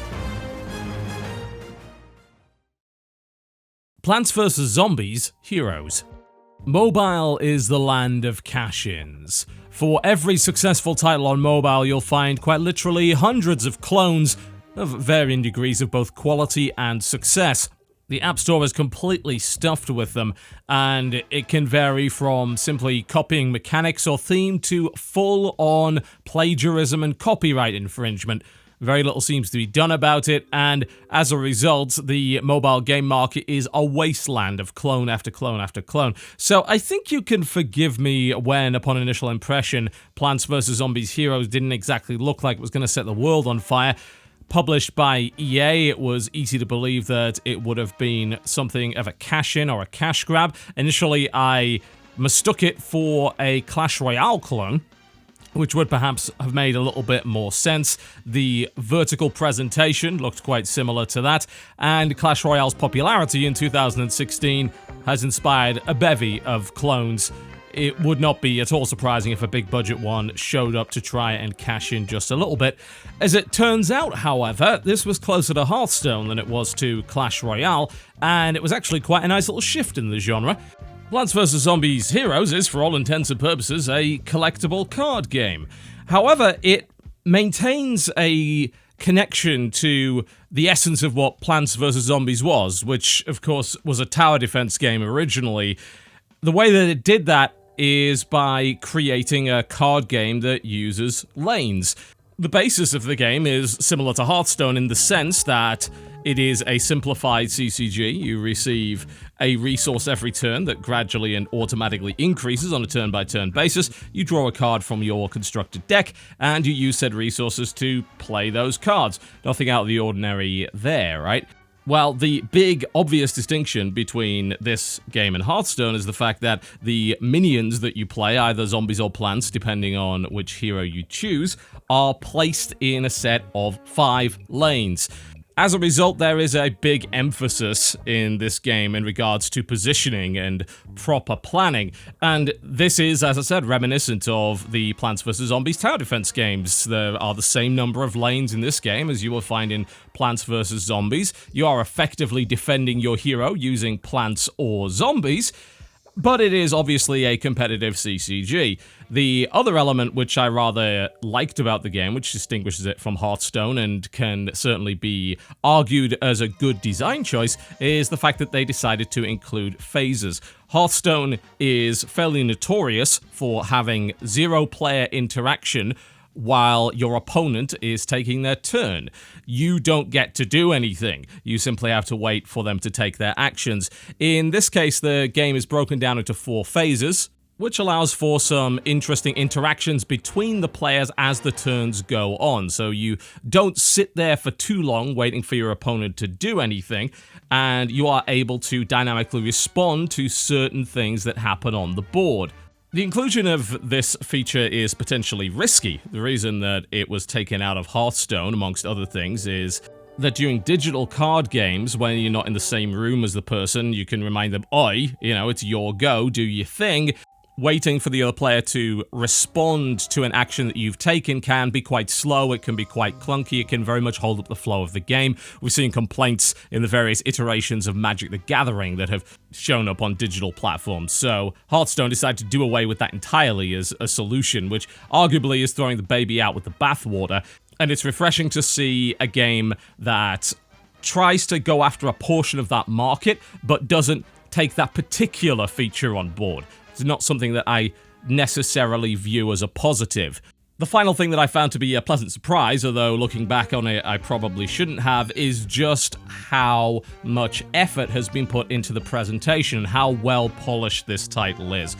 Hearthstone, of course, is king of the genre as a result in many ways of that trademark Blizzard polish, and PopCap is also known for that. In fact, a lot of their success, I think, has come off the back of that. They've made deceptively simple games with a high degree of visual polish, and Plants vs. Zombies Heroes is no exception. There are a ton of unique models, and I'm not just talking pieces of static art that are represented on the screen, they are fully animated characters, as opposed to pictures in little ovals that you'll see within Hearthstone. These are not cards, these are hundreds upon hundreds of unique plants and zombies with very colourful, stylized visual design, as well as their own set of animations. Been a lot of work put into that, and as a direct result, I feel that the game looks even more impressive visually than something like Hearthstone. It becomes the new king of the genre in that particular respect. There's just that little bit extra effort put into presentation, both in terms of audio and its visuals. It feels premium. It feels like it was a product made by an experienced studio, and it doesn't feel like a clone, because it's not. It feels perhaps maybe like the first really worthy competitor, and despite my doubts when I first installed it, this ended up completely replacing Hearthstone in my daily play calendar. An excellent combination of premium mobile polish and interesting and different mechanics. Plants vs. Zombies Heroes may have flown under some people's radars and been written off before they really had a chance to try it, but I would strongly suggest that if you're into digital CCGs and perhaps Hearthstone's getting a little old for you, that you check out Plants vs. Zombies Heroes. Watch Dogs 2. Well, after the first Watch Dogs, I certainly wasn't thrilled about the second one, and I have a feeling that I would not be the only person to believe that. If the initial sales of Watch Dogs 2 are anything to go by, this game will be by no means a financial success in comparison to the first, but you have to bear in mind the amount of hype that Watch Dogs 1 was driven by upon its release resulted in its financial success despite it being something of a letdown. It wasn't going to live up to the footage that was displayed at E3 over the years, and of course the downgrade of Watch Dogs was one of the big controversies of that year. And yet, a sequel was developed, and Watch Dogs 2, regardless of receiving a lot less attention, ended up being a far better game, and I went in believing that I probably wouldn't enjoy it all that much and was pleasantly surprised by just how more interesting this title was compared to the original. The driving force of this renewed interest for me comes down to one specific thing. Watch Dogs 2 remembered how to have fun. It remembered that open world games are in themselves inherently silly, and it's extremely difficult to pull off a large number of serious immersive moments. You are talking about games that are more often than not playgrounds. They're theme parks and to some degree sandboxes. Games like Just Cause absolutely embrace this particular fact and realize that one of the things that people really like doing in open world games is to drive around causing absolute havoc and being ridiculous. Watch Dogs was hopefully going to allow you to do that and give you unparalleled freedom to do so through the techno-wizardry of hacking, and yet it was incredibly limited in that respect and saddled by a dour atmosphere, an utterly unlikable and forgettable main character, and other poorly realized features such as slow and unresponsive driving, which is a huge mistake when dealing with open world games. People like to lark around, especially in fast vehicles. If you make the vehicles feel as if they're handling sluggishly, if you're driving through treacle, they're not going to enjoy it anywhere near as much. Watch Dogs 2 fixed that, and the much more responsive arcadey handling lends itself to open world mayhem, but everything about it takes itself less seriously. There are more scenes played for laughs, there are more goofs, the whole thing is just more vibrant, and it embraces a certain nerdy side that the original game, for the most part, tried to reject. Watch Dogs 2 is more like a modern interpretation of the classically silly 90s movie Hackers.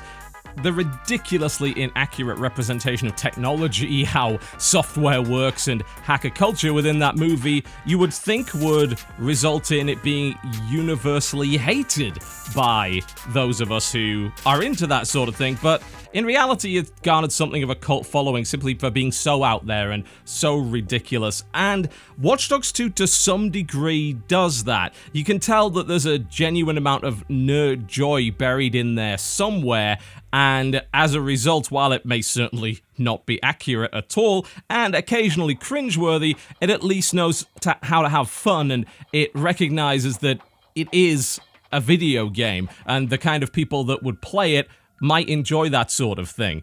As a result of that, the whole thing feels like they've taken off the blinkers and they've just let the game run wild and be itself, and that to me is a hell of a lot more fun. It's by no means just the setting and the writing that have made me enjoy this game an awful lot more than the original. I feel that it has done a great job of fleshing out some of the online systems that were present in the original game, and the engagement in online player versus player bounties, cooperative missions, and asymmetrical hacking sessions is enjoyable and at times tense, but the activities within the game are also far more fleshed out.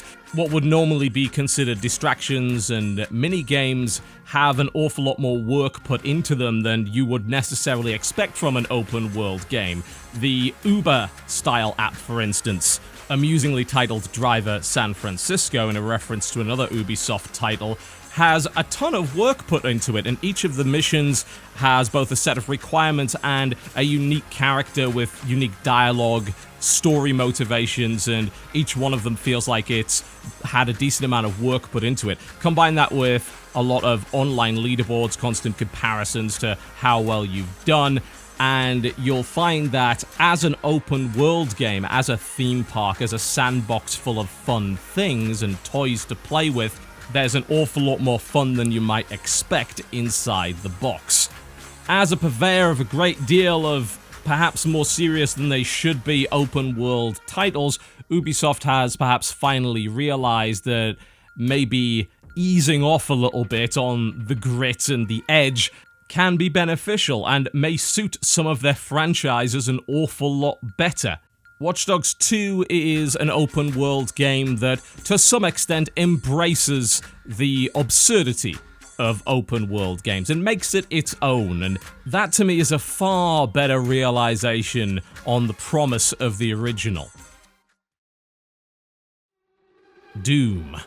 I don't think it would be unfair to suggest that many of us, myself included, were a little more than just pessimistic when looking at the forthcoming release of the 2016 edition of Doom.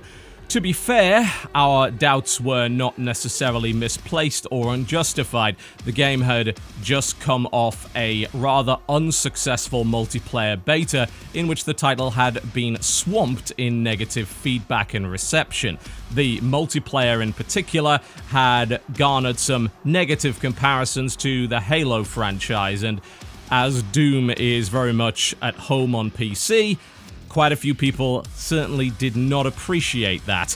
Combined with some limited knowledge of the game's troubled development cycle and very little information about the single-player campaign, the stars were aligning to ensure that Doom would be one of the letdowns of the year, yet another subpar title that disgraced the pedigree of a set of classics.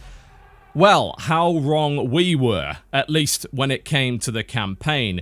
The multiplayer beta that we'd seen weeks before resembled a completely different title. It looked like they were sharing nothing but assets, because the single-player campaign was a glorious throwback in terms of the classic approach to first-person shooter design, and yet had just enough modern updates to make it feel fresh and relevant. Doom 2016's campaign is by no means a nostalgia fest. It does not rely on the glories of past titles. Comparisons and callbacks are kept to a bare minimum, pleasant by their presence, but by no means required. There was a gap in the market for a fast-paced, single-player shooter. A couple of years before, this had been somewhat fulfilled by Machine Games' excellent Wolfenstein: The New Order, and yet Doom went even further than that. While Wolfenstein: The New Order still nodded very much in the direction of the narrative, it very much, despite its bombastic action, continued to laden you with cutscenes, storytelling, and tried to define and develop various characters. Doom did not care about any of that. Doom threw that entirely out of the window in favor of pure gameplay. Adrenaline-fueled, blood-soaked, non-stop, phenomenal action.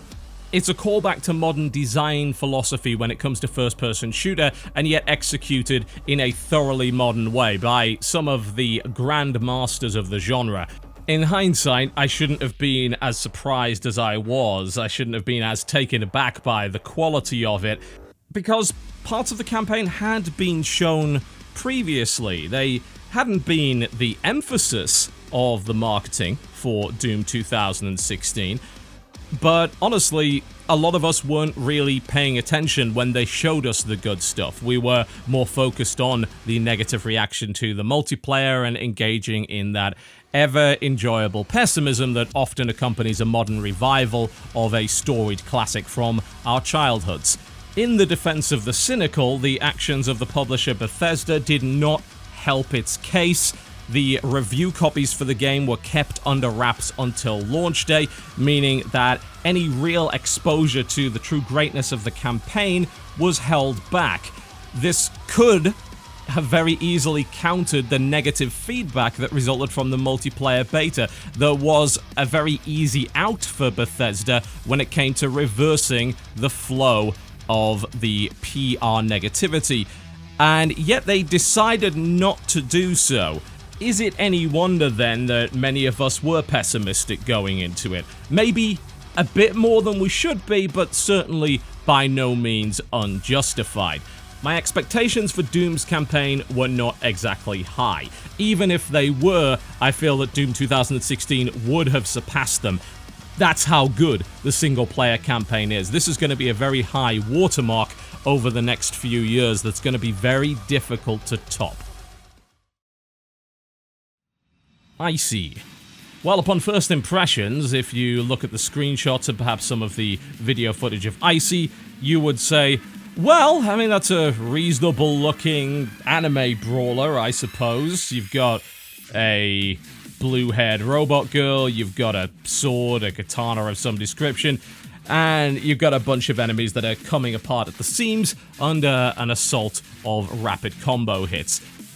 I think that looks alright. That's nothing really to write home about, and when it comes to the indie scene, these sort of things are two a penny, right? Wrong. Icy, as it turns out, is not only an extremely competent side-scrolling brawler developed by a Chinese indie developer coming from perhaps an unexpected place, but it also ends up combining those very competent mechanics and awesome presentation with a rather odd metagame aspect, a narrative that is told to you by an unreliable narrator. At least he might be an unreliable narrator. Is he or isn't he? You're asked to do one simple thing. Follow the arrows to your objective. When you invariably choose not to do that to test the limits of the game's design, then you will start to find interesting elements to the narrative and you will question your actions as well as your perceptions. One of my favorite activities in games, and I'm sure some of you will be able to relate to this, is testing the limits, trying to outsmart the creator, trying to do things that are outside of the design of the game. And here's the thing, Icy's developer is 3 steps ahead of you all the time when you attempt to do things like that, and that, to me, is incredibly interesting. That is what makes the game stand out from everything else within this fairly crowded genre. We've seen this done before in titles like The Stanley Parable, but we very rarely see it attached to such a competent game. Stanley Parable, for all of its strengths, is really about walking and occasionally pressing buttons. Icy is a fully-fledged 2D brawler, and frankly could have been really good without any of the interesting meta-narrative aspects. As it stands, the meta-narrative is a key component of the game. It's certainly not just an extra layer tacked on. The competence of the game and the way that the game flows and its combat emphasis is key to said narrative. It's a very interesting experimental game, but it's in a pretty traditional box. You could be easily fooled into believing that it's run-of-the-mill. There is the risk, of course, that a game like this could be lost in the shuffle as a result of that, but I'm glad I took a look at it. My expectations didn't really exist going into it. I didn't know what it was. All I knew is that I'd been told by several people that I trust that I needed to try it. They didn't really say much more than that, but Icy ended up being one of the most intriguing surprises of the year, and an excellent example of unusual development from a country that, at least in the West, is not necessarily known for doing that. Master of Orion. If you've been a fan of the Master of Orion franchise, then you've known disappointment, you've known pain and suffering, you've known the nonsense that is Master of Orion 3. The classic 4X strategy game, for most people, reached its peak with Master of Orion 2, an example of a title that is lauded almost as much as the Civilization franchise, and is a standout example of the space 4X strategy genre. Unfortunately, the series has been in limbo for quite some time. Master of Orion 3 was, to many people, an unmitigated disaster, failing to capture any of the spirit and the excellent traits of Master of Orion 2. Instead, it ended up being an overly detached, incredibly dull macro management title that really likened itself more to a spreadsheet than to the stylized B-movie sci-fi of Master of Orion 2. So unfortunately, the franchise languished for quite some time, and yet eventually the trademark was picked up by Wargaming Studios, the folks behind World of Tanks. Development was handed to relative newcomers NGD, who don't exactly have much of a resume to back them up. Titles such as Bunch of Heroes, Adventure Time, Finn and Jake's Epic Quest. These are not the sort of things that you would hope to see on the CV of the developers of the latest Master of Orion, a series that has taken far too much abuse over the years. Regardless of their lack of experience in the genre, however, the remake of Master of Orion ended up being an imperfect but pretty damn faithful recreation of the strengths and charm of Master of Orion 2. That's something which is often not discussed. Yes, Master of Orion 2 was an excellent strategy game, but what really made it stand apart from other games within that genre at the time, and there were quite a few, was the character, was the sense of fun, were the colorful, timeless graphics. You had a bunch of Star Trek-like or B-movie style aliens to interact with that all had unique personalities and traits, and the interaction with them, both in terms of diplomacy and warfare, was memorable. The game featured ludicrous technology such as black hole generators and doom stars. It was a serious game that didn't take itself too seriously, and that, to me, is what makes Master of Orion 2 an enduring classic. And in order to actually capture that essence, you have to realize that. NGD did. And as a result, we have a high production value remake of Master of Orion. It doesn't try and take itself too seriously. It features many of the silly aspects of Master of Orion 2, including the robot reporters for the Galactic News Network, and of course now a full roster of outlandish and colorful, over-the-top alien races. The game also tackled some of the issues that Master of Orion 2 had in terms of its interface head-on. The most noteworthy and perhaps contentious change was a shift from turn-based tactical combat to real-time. This has caused an awful lot of controversy. There's a great deal of arguing as to whether or not this was a good idea, but personally, as somebody that played a lot of Master of Orion 2 and realized just how much it slowed down in the late game as a direct result of that turn-based tactical combat, I would argue that it is a good and welcome change. Modern updates to the interface help out an awful lot, and while there are certainly some missing features and things that I ideally want to see added into the game as it continues its development, Master of Orion was a pleasant surprise, simply because I didn't expect much at all out of a remake of a classic. I don't really believe that most of Master of Orion fans did either, considering how horribly burned they were at the hands of Master of Orion 3 spreadsheets in space. The remake of Master of Orion is by no means perfect, certainly needs some more work, but as far as I'm concerned, hit most of the marks when it came to capturing an almost impossibly high watermark for a classic 4X space strategy title. Expectation can be a dangerous thing when it comes to media. We can build up in our mind an image of what we believe a product should be, We can drive ourselves into irrational states of hype that involve ignoring, disregarding, or simply misinterpreting and warping facts. The games industry, to some degree, relies on this. The culture of pre-ordering, the culture of beginning the marketing process for a game several years before it comes out, has continued to be very effective through 2016. Expectation can result in mind-blowing disappointment. 2016 will go down in gaming history as having one of the biggest, most notorious examples of that in No Man's Sky. And yet expectation can also result in pleasant surprise. It is, if anything, one of the arguments that I would make in favor of tempering your expectation. If you expect everything to suck, then it's often a pleasant surprise when it doesn't. And tempering your expectation is a great way to avoid disappointment and also generate those genuine moments where you remember exactly why it is that you enjoyed gaming to begin with. Of all of the titles this year that managed to inspire that, one of them stands just a little bit taller than the others, and that title goes by the name of Doom. Anybody that watched my launch day stream of the Doom campaign should not be in any way surprised by this particular pick. It's very rare that a game captures a sheer sense of unbridled enthusiasm in me. I've played an awful lot of video games, I'm certainly quite jaded, and I have fairly high standards.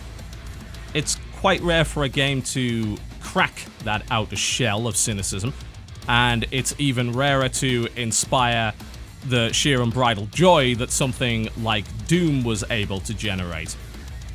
People that have followed this channel for a while perhaps remember a few years ago a video that I did on Warhammer 40,000 Space Marine. It was a first impression that, for the most part, just involved shouting about how much fun I was having. That video is incredibly popular. That video was spread around as a direct result of that. It is enjoyable to watch somebody simply lose their mind over how fun a game is and get so involved in it and be able to express that with such genuine passion. And that, to me, is what Doom was able to inspire in me, and that came out in waves during my initial stream of it. What was intended as a way for me to assess the game, to find points to judge it on, to prepare for my later formal assessment of the title on the channel, ended up just being a few hours of raucous enjoyment. Negative bias against a game prior to release can be a very dangerous thing. However, every now and again it can result in this overwhelmingly positive whiplash effect, where you go in with relatively low expectations and yet your expectations are blown out of the water. You simply can't help yourself. You can't help but express just how much fun you're having, just how much you're enjoying yourself, how thoroughly into this title you are. That's what Doom is. That's a very, very rare thing for me. If you ask me why, if you ask me what specific aspects of Doom's single-player campaign inspired that particular feeling, then my answer would be bloody well all of it. The visuals, the soundtrack, the sound effects, the audio, the environment, the selection of weapons, the selection of enemies, the gunplay, the quality of the animation when covering all of those things and more besides. The excellent mechanics, the masterfully polished rhythm, the shooter trance that Doom forces you into. These are the hallmarks of a master of their craft. This is it in its final form, perhaps. This is an evolution of a studio that knew what the hell they were doing back then, and despite some missteps, certainly hasn't forgotten. Their experience has grown, and inevitably it would either result in a massive flameout or a culmination of a masterwork. Doom 2016 is unquestionably, in my mind, the latter. My face hurt by the end of the stream, and that was from grinning so much. My vocal cords hurt, my throat was raw from yelling so much, and everything about that game, down to the tiniest little details, with the shotgun cocking in time with the music, as you just realize that this is everything Doom should be. That instead of playing a good remake, a good entry into a franchise, a good reimagining, you may very well be playing one of the best single-player FPS campaigns of all time. For a glorious few hours, you forget that this is your job and you're supposed to be assessing this game for the consumer, and instead you're a teenager again in a dark room, first booting up the shareware version of Doom on a floppy disk. Many of us who have continued gaming over the years, who've been doing this for a while, inside are perhaps chasing the feelings that we got when we first started the hobby. Every now and again, perhaps rarely, we'll find something that is able to invoke that. Doom is, without a doubt, one of those special games. The Sharpened Pitchfork Award for Dodgiest Games Company of the Year. Digital Homicide. Well, congratulations, it's the first two-time nominee in the Arbitrary Video Game Awards Pitchfork category. Oh, good lord, what did they manage to do this time? Well, the saga of Digital Homicide may very well have finally come to an end. Last year's premier producer of Steam Tat and Internet Tantrums effectively committed digital suicide this year. After filing lawsuits against critics including Jim Sterling, attempting to subpoena 100 Steam users for so-called personal injury resulting from their negative Steam reviews, the little indie studio that couldn't finally barked at the wrong big dog. As a result of the subpoenas against Steam users, Valve reacted by removing all of the company's content, consisting of 21 games, if you can believe that, from Steam entirely. Valve stated that they had stopped doing business with Digital Homicide for being hostile to Steam customers. Unsurprisingly, it didn't take long for Digital Homicide to drop the lawsuit against Steam users, stating that the ramifications of the lawsuit had, quote, destroyed their company. Regardless of that, Digital Homicide appears to still be in operation and, to the best of our knowledge, is continuing its lawsuit against critic Jim Sterling. The reputation of this company is undoubtedly in absolute tatters, which may very well have impeded their ability to play victim. There were attempts by both the company and certain elements of the game's media to create the narrative that there had been a harassment campaign perpetrated against Digital Homicide, and there were some attempts to start a discussion about the open and hands-off nature of the Steam review system. Unfortunately for Digital Homicide and proponents of that particular narrative, the level of sympathy for that studio is effectively nil as a result of their belligerent actions over the past few years. We wondered when Digital Homicide would take a step too far and fall off the cliff. 2016 appears to be exactly when that event occurred. I've personally tried to avoid talking about Digital Homicide as much as possible, believing that it's never a good idea to feed the troll. However, in this case, allow me to take a rare indulgence and say, good riddance. Bethesda and ZeniMax Media. While the developer Bethesda Softworks is perhaps rightly lauded for its classic series of open-world RPGs in the form of The Elder Scrolls and more recently an adaptation of the Fallout series, Bethesda as a publisher and its parent company ZeniMax Media are no strangers to controversy. The company can be considered to be one of the most litigious within the gaming space, with a penchant for cease and desist and trademark lawsuits with a variety of companies, including Mojang over Scrolls and the unrelated indie title Fortress Fallout. 2016 has been no exception to this, with a very recent cease and desist from ZeniMax targeting the fan project DoomRL or Doom the Roguelike. What received far more attention, however, in 2016 was the announcement of a new review policy by Bethesda, which simply stated that review copies would no longer be issued prior to 24 hours in advance of the release of the title.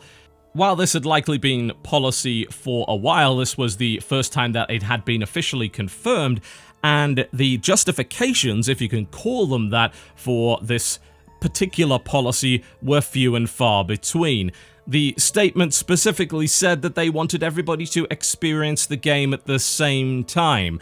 What benefit this exactly gives to anybody is beyond the explanation that the brief article was willing to provide. The reality of this policy is that it's quite simply anti-consumer. It's an attempt by Bethesda to control the message, continue to push harmful pre-order culture, and deny information to the consumer. There is no upside to the Bethesda review policy when it comes to the game buying public. The lack of justification in the statement and lack of real attempt to spin the policy probably results in the fact that there really isn't a good way to present this as a pro-gamer, a pro-consumer move from Bethesda. I think they themselves realized that they simply decided they were going to go ahead with it anyway because they could. Despite controversy after controversy dogging Bethesda over the past few years, their games continue to sell incredibly well, despite the fact that most of the Bethesda-developed titles, as opposed to their published games, come out in poor states and are riddled with bugs and performance problems. More so than most companies, they seem able to dodge the negative PR backlash of such a thing.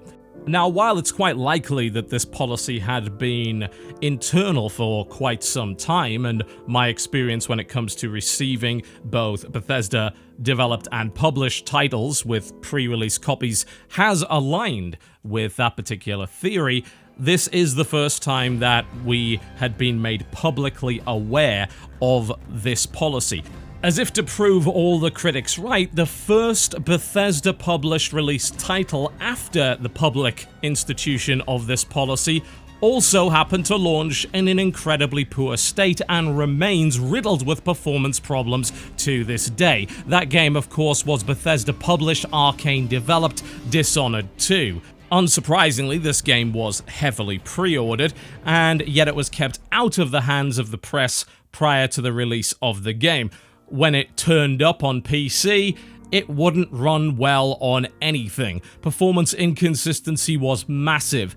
Mouse sensitivity was in some way tied to its frame rate. Despite the original game's fairly solid launch, Dishonored 2 was anything but that, and it struggles now with patch after patch in an attempt to rectify these mistakes. While ultimately the responsibility for the performance of the game lies firmly at the feet of developer Arcane as opposed to publisher Bethesda, these widespread performance issues are proof positive that Bethesda's review copy policy is an incredibly bad idea. Hello Games. The developers of the world-famous Joe Danger, which actually was a pretty damn good game in my opinion, and, of course, the little-known title by the name of No Man's Sky, found themselves over the past few years under the most pressure and the largest, brightest spotlight they had ever seen.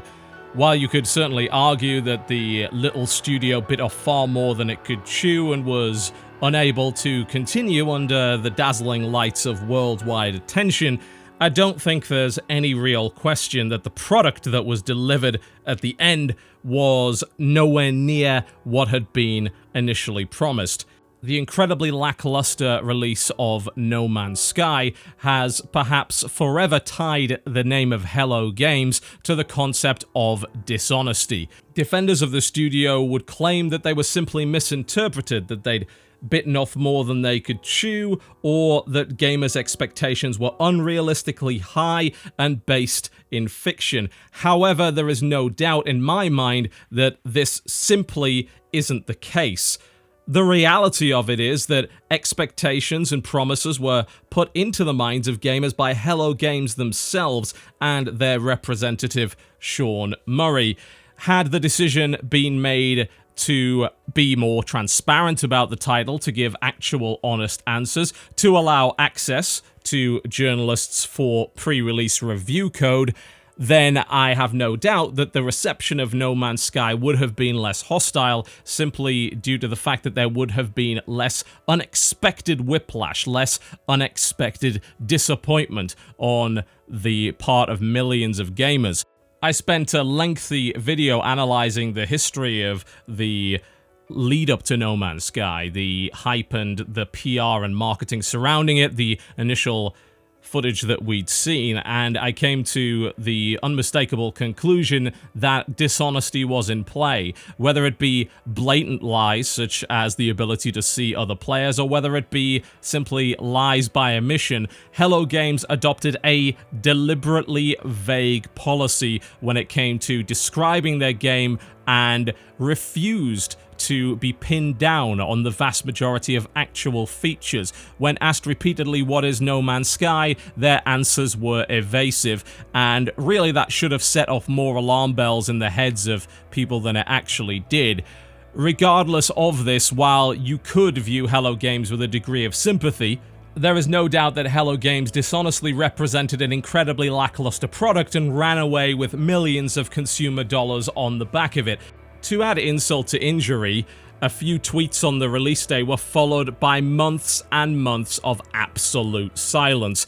Rather than attempt to tackle the issues that had been presented, rather than attempt to reassure consumers that through a patching and update process the game would truly become something resembling that which they had promised, Hello Games instead decided to give its customers the silent treatment. Some would argue again they were simply overwhelmed by the response and had no idea how to handle it, but that is not the way that you deal with an angry, disappointed, paying customer base that you have been flagrantly dishonest to over the course of marketing your title. I don't know whether or not Hello Games will receive appropriate punishment for what they did. The game's community and population is without a doubt dead at this point, and it's very unlikely that anything they do will be able to revive that. Regardless of that, they were able to make an incredible profit on the back of No Man's Sky. Whether or not they'll be able to make another game after this is a different matter entirely, but you could say that Hello Games were laughing all the way to the bank. Trek Industries. Flying for the most part under the radar, Trek Industries is the developer of the game known as Orion. Now, I specifically call it that because it's gone through a number of iterations and changes in name, including Orion Dino Beatdown, Orion Prelude, and the title Orion Project, which has now been renamed once again to Guardians of Orion. Regardless of its small status, the company was able to sell a great number of copies of the title originally known as Orion Dino Beatdown, and most of this came down to the incredibly low price tag that the game continued to maintain. As a result, plenty of people picked it up, believing that, hey, you can't really go wrong for 99 cents, and of course, Steam's trading card system is a big catalyst for the sale of games that some people refer to as trading card mills. These are usually incredibly poor titles that are sold at very low prices, have no real value as games, and yet provide trading cards which can be traded for some Steam currency under the Steam marketplace system. As a result, they tend to sell far more copies than they otherwise would have. The game originally known as Orion Dino Beatdown was not really that. It certainly was a game, it was playable, and it had made attempts in some areas, but it wasn't considered to be particularly good. Although, to Trek Industries' credit, they have continued to develop and improve the game, even admitting that in 2012, they released one of the worst FPS of all time. You would think that that degree of self-reflection would earn them quite a lot of points in my book, and it would have, had they not also had a history of extremely unethical behavior. 2016 was no exception to this, and Trek Industries found themselves again in hot water as they were the target of an Activision DMCA takedown request. Initially, the public sided with Trek Industries, viewing Activision as the large corporate aggressor, bullying a very small independent developer. However, it became abundantly clear after some investigation that the villain in this story was indeed Trek Industries. Activision had had Orion pulled from Steam as a result of the presence of gun models that they claimed were illegally copied from Call of Duty Black Ops 3.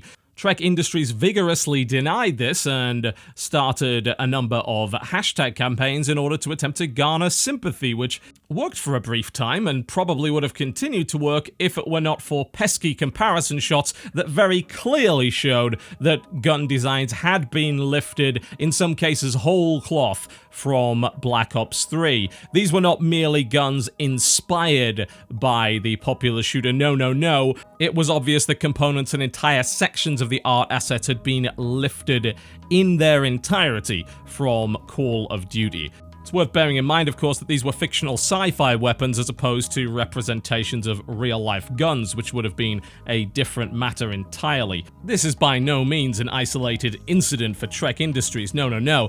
They had been accused in the past of stealing assets from Natural Selection 2, and studio head David Prassel had been previously accused of Kickstarter scamming, having received $20,000 for a project on the crowdfunding platform before allegedly firing his entire team without compensating them for their work. This previous behavior was of course rapidly brought to light, however the way that David Prassel and Trek Industries responded to these allegations was an embarrassing nail in the coffin.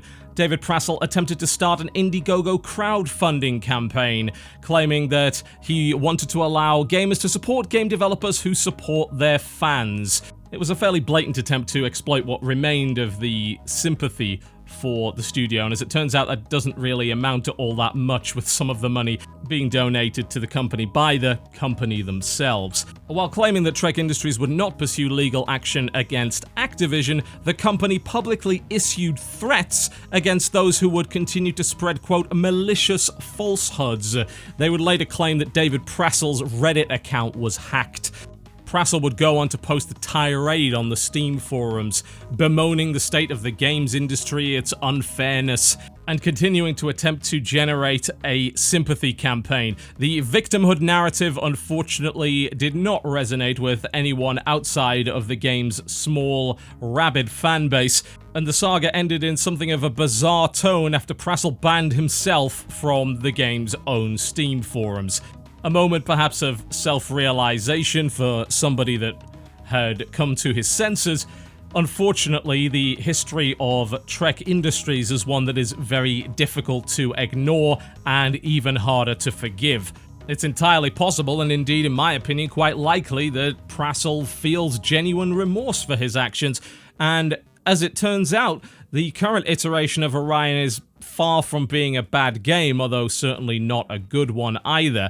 Regardless of this, though, Trek Industries' history of plagiarism and various allegations of unethical behavior can't be easily ignored. CSGO Lotto.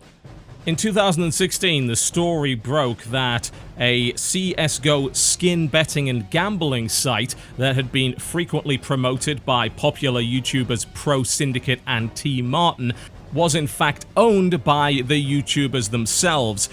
Rather than disclose this fact to their audience, both Pro Syndicate and T Martin went out of their way to pretend the absolute opposite, claiming that they had just found this site, that they'd stumbled across it, and that their desire to create huge numbers of videos gambling on the site was little more than personal indulgence and catering to their audience.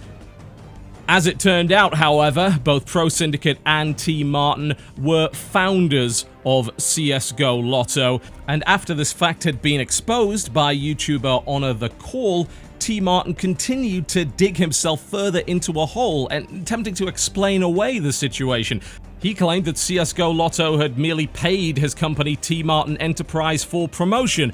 This in itself is bad enough, as when this is undisclosed, it violates various FCC regulations and US consumer protection laws. However, it was proven beyond a shadow of a doubt that this was not the nature of the relationship, that T Martin and Pro Syndicate owned the site on which they were gambling. The potential harm of this goes far further than merely misleading your audience and trying to make a quick buck off the back of an undisclosed promotion. Due to the ownership of the company, both T Martin and Pro Syndicate potentially had full access to the back end of the website, which would have allowed them to rig the odds in their favor.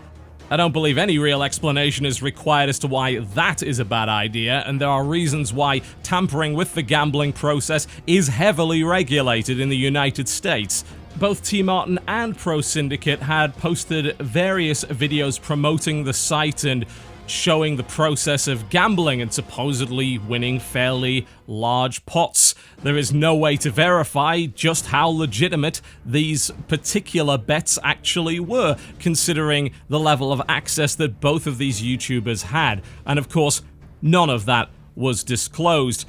Now, T. Martin continued to dig himself into an even bigger hole, as in response to this, he claimed that, yes, he had founded CSGOLotto.com, and that was not a secret. He feigned confusion as to why people didn't know this, and why others believed that it was actually a big deal.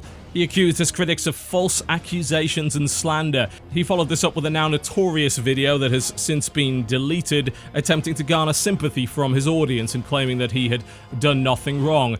It featured, amongst other things, a perfectly framed expensive car and a sad-looking dog. It was indistinguishable from a parody. As a result of this scandal, both T. Martin and Pro Syndicate have been the target of various lawsuits and have since gone silent as a result of ongoing litigation, which has now been expanded to include Valve as a defendant, who are accused of facilitating illegal online gambling. Both parties continue to post videos as if nothing had happened, although they have taken something of a hit in popularity, though by no means a fatal one. Make no mistake about it, Trevor Martin, aka T. Martin, and Tom Castle, aka Pro Syndicate, are involved in very real legal action as a result of this behavior, and one can only hope in this instance that justice is served.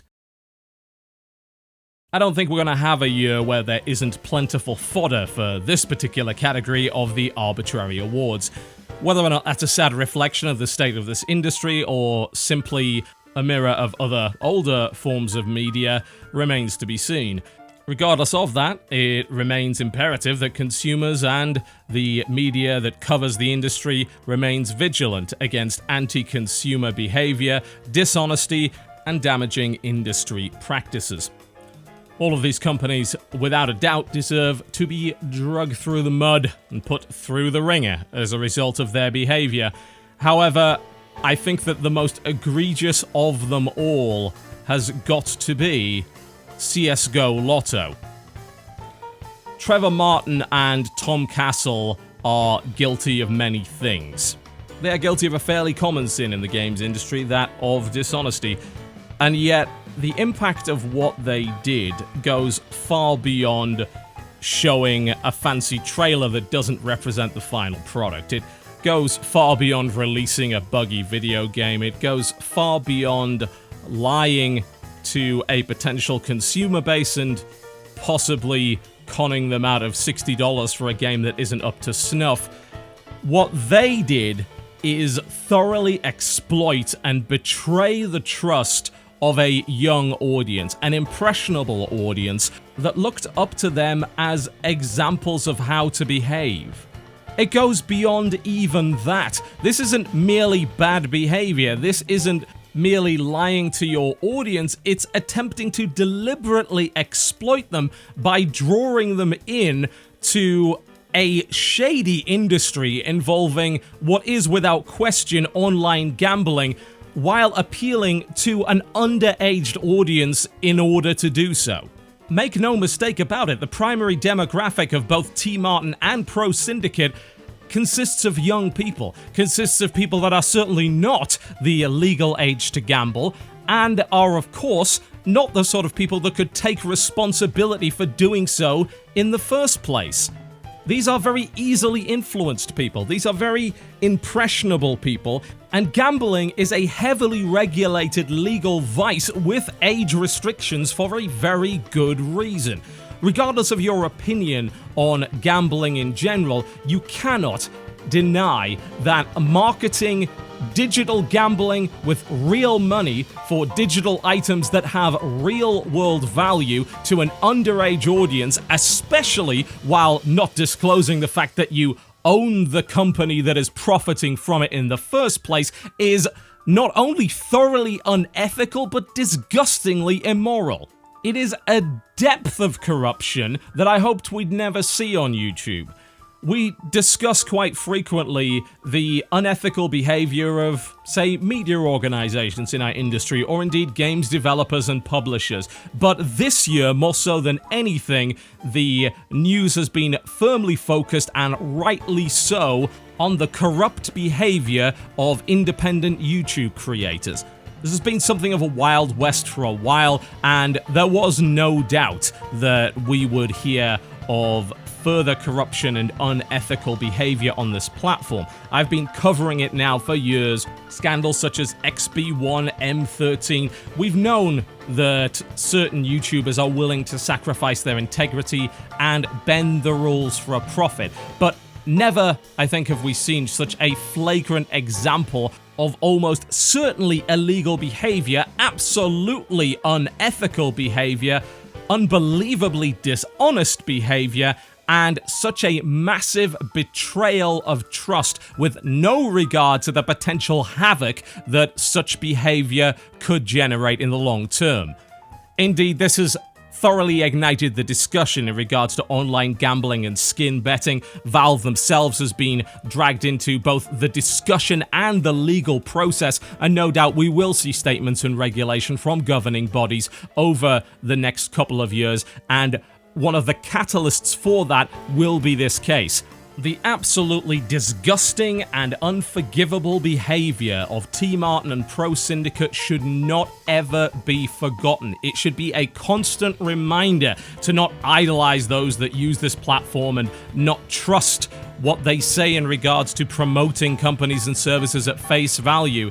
It is without a doubt a good thing that the last couple of years has seen a big push for honest disclosure, that it has seen the involvement of the FTC, that it has seen further regulation and guidelines, as well as pushes from advertising companies to ensure that their promotional YouTube partners are following the rules and making it abundantly clear to their audience that what they are seeing is sponsored, that it is an advertisement, that it has been paid for.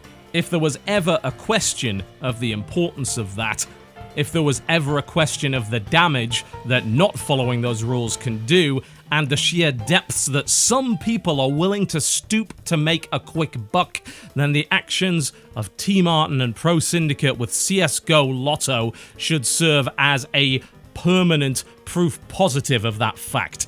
I personally, as somebody that uses this website as part of my full-time job and that takes my work and the obligation that I have to my audience when it comes to honesty and integrity very seriously, thoroughly denounce the behavior of Trevor Martin and Tom Castle. These are disgusting, ethically bankrupt people. I thoroughly hope that they get what they deserve in a legal sense, and if they leave this website, it won't be a moment too soon, and we'll all be far, far better off for it.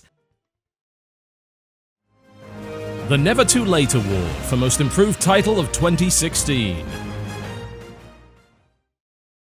Rainbow Six Siege. Back in 2014, towards the end of the year, we saw the release of Rainbow Six Siege, which was received with middling reviews and a tepid at best response from the vocal online player base. Neither of those things were unjustified. When the game was released, it may very well have had an interesting concept backing it up, but if you discount the hostility that came from the group of players that was looking for a fully fleshed out single-player campaign experience, not something that the game ever promised, but was certainly an important part of the franchise's history, you can still see why the response wasn't so great. The game suffered from a large number of bugs. The game suffered from problems with netcode and matchmaking to the point where it was extremely difficult to get your friends into the same game at the same time. That wasn't simply down to the nature of Uplay either, which is a platform that's had all sorts of problems in that respect and many others. The game simply didn't work properly in that regard. To make matters an awful lot worse, the title was infested almost immediately by hackers and cheaters. The game lacked any sort of functional anti-cheat system, and needless to say, people took full advantage of that. A game which has very, very low time to kill and allows you to kill a player through a wall or from a position in which the opponent can't spot you makes finding and determining who is hacking and who is not a rather difficult process. This resulted in accusations flying absolutely everywhere. Every time a shot came through a wall, seemingly blind, hitting a player in the face, that was hacking. Every time somebody was ambushed, that was hacking. Every time somebody exploited their superior situational awareness to set a trap and eliminate one of the opposition, that was hacking. And of course, you couldn't really know if that was the case or not. There was very little point in playing the game during its release period. It was not enjoyable as a result of the bugs and the hacking problems. The game didn't necessarily lack in terms of features, although it has been criticized for simply having one game mode. That's not really true. It has three, but they're three variants of attack and defense, and some people viewed that as a fairly poor value proposition. Now, the game actually does feature single player, both in terms of missions which partially act as a tutorial, but otherwise act as a set of themed challenges, as well as single player and co-op terrorist hunts. So it is a fully featured product, but it suffered from PR problems early on. In 2016, however, Rainbow Six Siege has improved dramatically. I mentioned it, I believe, in last year's video, and I'll continue to mention it because it is a great example of a developer that has provided excellent support for their title, has managed to take the launch problems and run with them, get them fixed, and reassure people that, yes, actually the game is in a good state now and is worthy of attention. There are plenty of games which die as a direct result of poor launches, and I don't have a great deal of sympathy for most of them. Games should come out in a functional state. Games should be properly tested. However, permanent condemnation of a title based on its launch state is pointless. In 2016, this game is a wholly different product and something that has very much realized the promise of its initial 2014 release. There is a much more robust anti-cheat system in play. The matchmaking has been resolved. The game has been vastly improved in terms of performance, which was also a fairly legitimate problem on launch. The map pool and the selection of operators available has vastly increased, and various quality of life improvements have been made when it comes to customization, changing your loadout, and all manner of things like that. The game is even better in terms of its presentation as well. There's a lot of care and attention that's been put into this, and as a direct result of that, Rainbow Six Siege has done what very few titles that launched in this state have been able to achieve, which is recover from the initial launch disaster and actually increase their player base beyond that of the number of players during the launch window. That's when the vast majority of games hit their peak. There are very few games that are able to surpass that much later on, certainly not a year and a half plus, especially when you're dealing with a full-price AAA release. As it turns out, Rainbow Six Siege is able to do so in a crowded marketplace on PC, in a genre that has some incredibly potent competition, and that, to me, is an unusual and noteworthy achievement. Slain. The metal-inspired, gory platformer gained a reasonable amount of attention prior to its release due to its fairly striking aesthetic. The retro-inspired side-scrolling Gorefest featured a fairly varied color palette, a ton of claret all over the screen, and a good amount of detail when it came to both the backgrounds and the enemy types.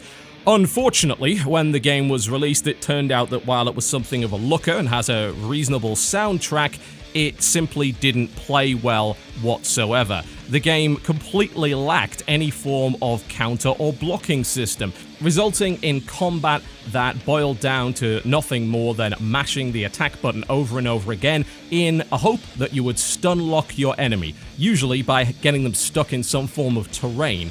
The way that the enemies reacted was by no means good. The feedback for the player was almost non-existent. There was a distinct lack of stagger, any sort of real impact, despite the fact that you were wielding a sword the size of a man. And as a direct result, it was not an enjoyable combat experience whatsoever. Unsurprisingly, Slain was slaughtered when it came to the reviews and was actually one of the worst reviewed titles of early 2016.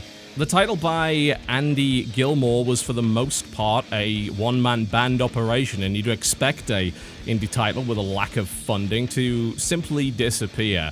Bad games are two a penny on Steam, and we rarely give them a second thought, and they are certainly not the subject of massive reworkings on a regular basis. Slain, as it turns out, is the exception to that particular rule. Quietly, the game was redeveloped, completely overhauled, and then re-released with a free update by the name of Slain Back from Hell. The improvement was absolutely massive. It felt like a completely different game. The combat system had been massively overhauled, dealing with the button-bashing issues, adding elements of complexity, a dodge and counter system, as well as reworked animations and combat mechanics that conveyed that sense of impact with the weapons. It gave a true piece of gory player feedback, and that vastly increases the satisfaction of swinging your sword and taking apart these denizens of hell. The game's difficulty had been completely rebalanced in order to deal with the massive spikes and irregular difficulty curve. AI behavior had been completely overhauled, resulting in enemies that actually worked and didn't get stuck on terrain all the time. And the game received new bosses, content, and all manner of control improvements. By way of apology, the game also included a free gifting code, allowing you to give a copy of the much improved game to a friend. This is an excellent example of a passion project. An independent game developer is generally not in the position where they can completely overhaul and fix their title like this. Where does the money come from to do it? Well, in this case, it's very obvious that the developer Andy Gilmore actually cared a great deal about his game, and as a result, he was able to bring it back from the brink of hell itself. Marvel Heroes 2016. When the Diablo-like Marvel licensed title first came out, I was not a fan of it. I'm not going to mince words when I say that it was an incredibly dull Diablo clone. It didn't seem to understand what made Diablo good in the first place. The combat impact was barely there, and the enemy density was nigh on non-existent. That was what was incredibly surprising. You barely ever encountered a pack of enemies, and as a result, playing a superhero felt like you were lacking in terms of superpower. The game also had some fairly serious performance issues on launch and a lack of content. As a result, I assumed the free-to-play action RPG would be consigned to the wasteland. It would join a library of terrible licensed products, but as it turns out, that's not what happened. The developers Gazillion Entertainment, which included some alumni from the Diablo team, set to work improving the game, and there have been two massive updates to the title, Marvel Heroes 2015, along with Marvel Heroes 2016, and the game looks nothing like it did on launch. Packed full now of content with a completely reworked combat system, a big increase in enemy density, which results in that truly super-powered feeling, a superhero smashing their way through hundreds of lackeys. And, interestingly enough, also a fairly massive improvement in terms of performance, which is not the sort of thing that you would expect to accompany an increase in the number of enemies on the screen. The non-existent endgame was improved with raids, PvP, as well as the so-called cosmic areas, which were massive open combat zones completely full of loot and huge numbers of respawning enemies to fight, and the roster of available Marvel heroes and villains that are now playable is huge. Surprisingly enough, the game also vastly improved its business model. Initially, Marvel Heroes released with no reliable way to acquire a certain hero unless you were willing to pay sometimes upwards of $20 to unlock them. The addition of unlock tokens that could be spent on any hero you wished, as well as huge numbers of opportunities to acquire heroes for free, and large decreases in overall cost via the free-to-play store, resulted in a much fairer system. And of course, since it is for the most part a PvE-oriented game, the issue of buying power was effectively non-existent. Marvel Heroes 2016 now stands as a great example of a licensed title that has taken advantage of the massive increase of popularity for the Marvel Cinematic Universe, tying itself into both the Cinematic Universe and the television shows available via Netflix. On PC, a poorly licensed title would not be able to take advantage of that particular fact, but as it stands, since Marvel Heroes is actually a good game now, its population has swelled quite nicely, and active development continues despite the departure of veteran Diablo developer Dave Brevik, who has evidently left with his job done, now pursuing other creative opportunities on another Diablo-like title, having joined the Path of Exile development team. Hyper Light Drifter. Heart Machine's unique and disturbing-looking brawler was quite the success on Kickstarter, raising a large amount of money and generating a fairly large amount of coverage as the title tried to raise funds for development. A rather large financial success, it remained to be seen as to whether or not Hyper Light Drifter would deliver on its promise, and it was released without too much of a delay. Unfortunately, the title was heavily hampered by the early development decision to lock the game at 30 frames per second. The main reason for this was the decision of the developer to use the Game Maker platform to develop the title. This is by no means an obscure or poorly developed engine and platform. It has resulted in quite a few excellent games. Games such as Deadbolt, Crashland, Stealth Bastard, Evolve, and Gunpoint were developed using the Game Maker engine. However, it has one specific problem. Very early on in development, you have to choose whether or not to lock the game's logic to 30 or 60 frames per second. Once you have chosen this and begun development, it is extremely difficult to change your mind. Reworking the game from 30 to 60 requires an inordinate amount of work. It is by no means easy, which has resulted in some of these games that otherwise would have been extremely good, releasing with a 30 FPS lock.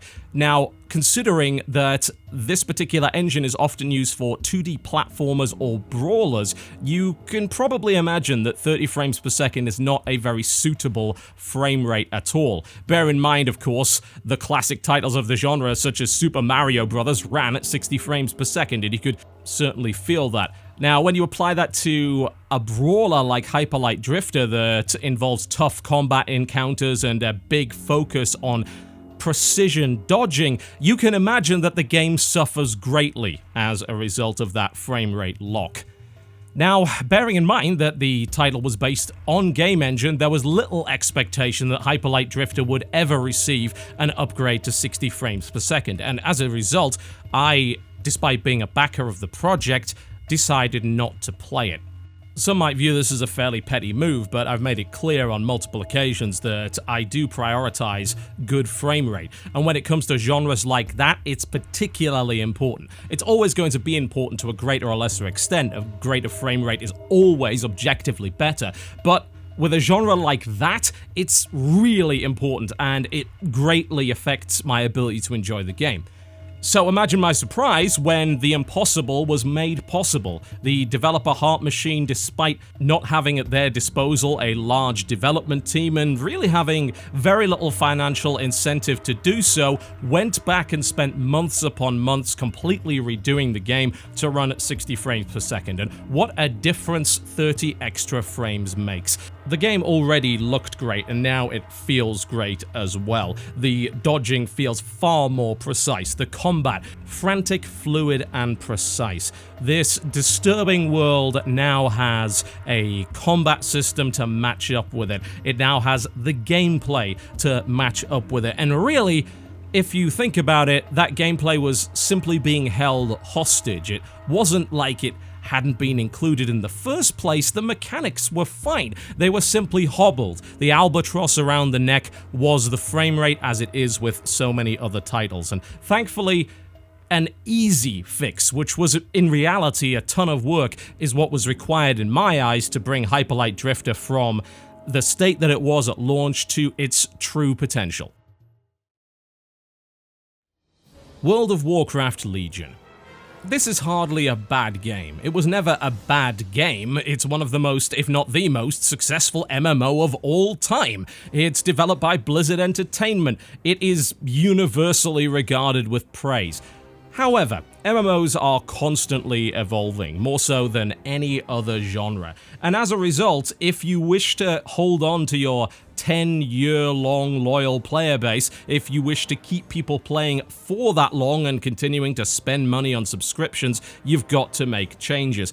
Sometimes those changes are not going to live up to expectation, and World of Warcraft Warlords of Draenor was the expansion that arguably threatened the dominance of World of Warcraft the most. Despite a fantastic launch and a large number of copies sold, the expansion was not able to maintain its level of player retention, with longtime players complaining about a lack of post-launch content, as well as too much focus on a Facebook-like system, I suppose you could call within the game, by the name of garrisons. This system allowing you to develop your own garrison and largely delegate most of the tasks that you would usually do within the game to a set of NPCs, unfortunately resulted in players having nothing to do. Maintaining the garrison once complete wasn't a particularly enthralling or engaging system. There was no depth to it. It simply required you to log in, press a few buttons, and log out again. It was maintenance. It wasn't enjoyable for an awful lot of people, and combine that with the lack of post-launch content, you saw a fairly significant drop-off in the number of active players. World of Warcraft Legion needed to be a return to form. It needed to excite the player base once again and bring back lapsed players, and for the most part it seems like it was able to do that. A solid marketing campaign, as well as teasing the role of a revived Illidan in some form, a promise to fix the number of black holes left in the lore as a result of multiple timelines, retcons, and screwing around, accompanied large reworks of classes, the addition of the Demon Hunter, and the complete abandonment of the garrison system in favor of class halls, which was a much better implementation of the delegation idea. You could still delegate tasks and send out your NPCs on missions, however, you controlled a much smaller group of them, which allowed you to customize them to a greater extent, really make them your own, as well as take them out on actual missions in the real world. Combine this with the new artifact system, allowing players to customize and level up their own artifact weapons, and a massive rework in the way that world questing operates, and you have a much more engaging game that results in players logging in on a regular basis to do more than simply fiddle with a couple of numbers. Post-launch release content looks to be an awful lot stronger, with a better roadmap in place from Blizzard, and as to whether or not World of Warcraft Legion will prove to be a long-term draw for the title is something that remains to be seen. Regardless of that, I think that for the most part, players agreed that World of Warcraft Legion was a significant improvement to the game and had revived their interest, at least in the short term, for this venerable MMO. Long gone are the days when a game was defined by the way in which it released. The advent of digital distribution, the DLC model, and the constant hunger for new content and updates from players has resulted in games becoming an evolutionary product. Titles that are simply released and forgotten about will invariably die in an incredibly competitive environment. This can result in development errors and incorrect directions, which can effectively kill a title, but it can also result in the revival and vast improvement of games that should have been released in a much better state. As much as we often decry microtransactions and the DLC model of many games, one of the upsides to that is it encourages continued development on a title after release, which means that yes, we can see some of these games vastly improve later down the line. There is now a focus on both player loyalty and the long tail, the idea that a title will sell several years after its release, and with unlimited shelf space on digital distribution platforms, this is now possible. It's always nice to see a game brought back from the brink with developer dedication. You can argue that they're simply righting a wrong, that they're doing what they should have done in the first place, but there are times when that can be both simultaneously true and yet not properly appreciative of the sheer amount of effort that was put in to right that particular wrong. Recognition, in my opinion, is required for that because it encourages good developer practice. The more that we laud developers that do this, the more developers will hopefully do this. And while we can hope that these titles should just release in a great state to begin with, and we should always encourage developers to do that, the second best thing is to fix it after release. And as long as it does get fixed, those of us that are a little patient and don't rely on day one releases can have a grand old time. I think that in terms of recognition, this award should be given to the developer that worked the hardest, that showed their obvious passion, and that was able to completely change the fortunes of their title. And as a result, I'm going to give the award to Slain Back from Hell.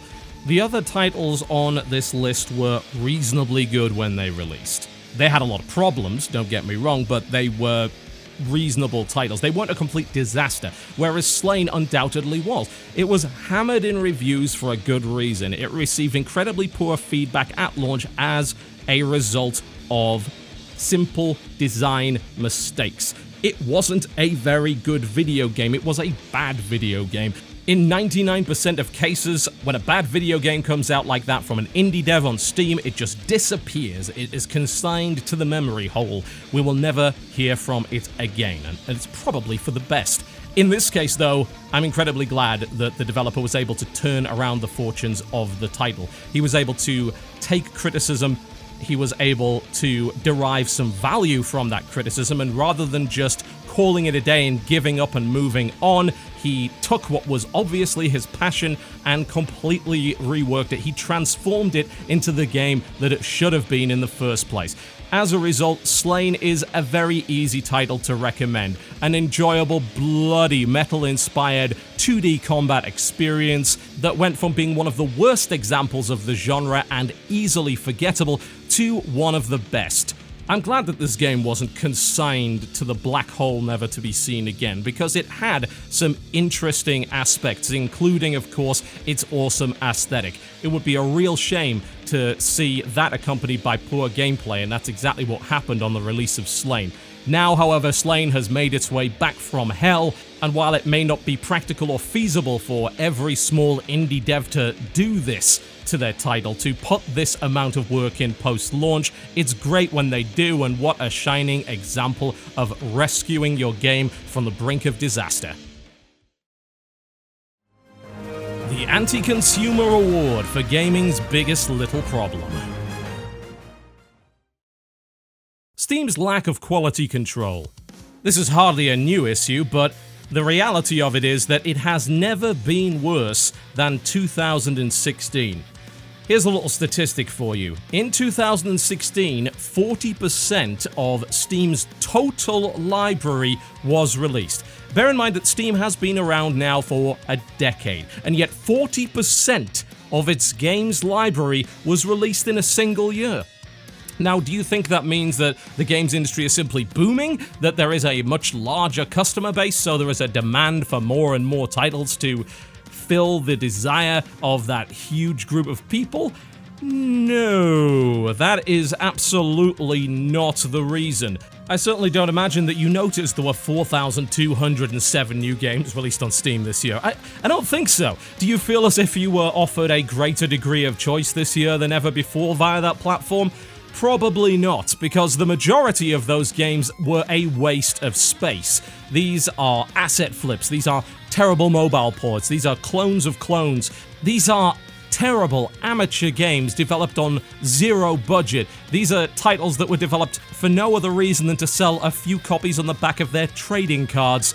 This has not resulted in a massive increase in the number of games that each Steam user owns. Indeed, 2016 has been accompanied with concerns that AAA titles have been underperforming. Now, this is by no means universally true. Battlefield 1, for instance, actually received double the audience of Battlefield 4 at launch, so that was certainly a success. However, there are certain titles that didn't do anywhere near as well as projected. Perhaps that's because they simply aren't as good as the developer and publisher thought they were. We just don't really know at this point. What we do know is that a 40% increase in the number of titles available on Steam does not come along with a 40% increase in game ownership from the Steam user base, and it causes a number of problems. You might wonder as to why this is a big deal. Why is it a problem if junk gets released on Steam? Junk is released in every other store, right? Well, for one, that isn't really true. Most stores have some form of quality control and do prevent complete junk that doesn't work from making their way onto the store shelves.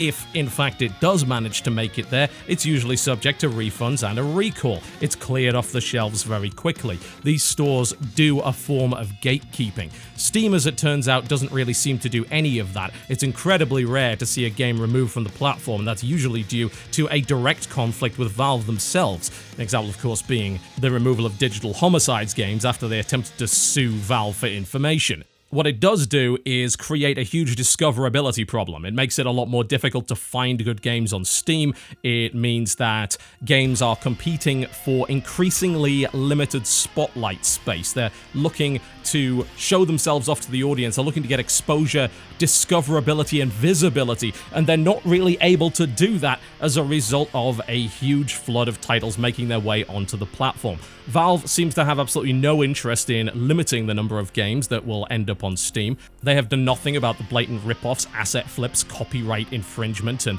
games that simply do not work, are lying to their customers and legitimately ripping people off. And it's become increasingly difficult for higher quality games, unless they have a massive marketing budget, to find an audience. Now, you might argue that that's not Steam's job. Steam is not where you go to find video games. Steam is merely a place you go to buy video games. But I would argue that you can't possibly believe that if you also believe in the concept of window shopping. People go into stores to browse. They don't necessarily go into a store with the exact idea of what they're going to buy, and even if they do, they don't necessarily come out with only what they were intending to buy. Steam is, amongst other things, one of the largest discovery platforms for PC video games, if not the largest discovery platform, alongside YouTube itself. If Steam doesn't want to keep titles off its platform, if it doesn't want to be a gatekeeper, then it needs to vastly improve discoverability, and its efforts to do so have been half-hearted at best.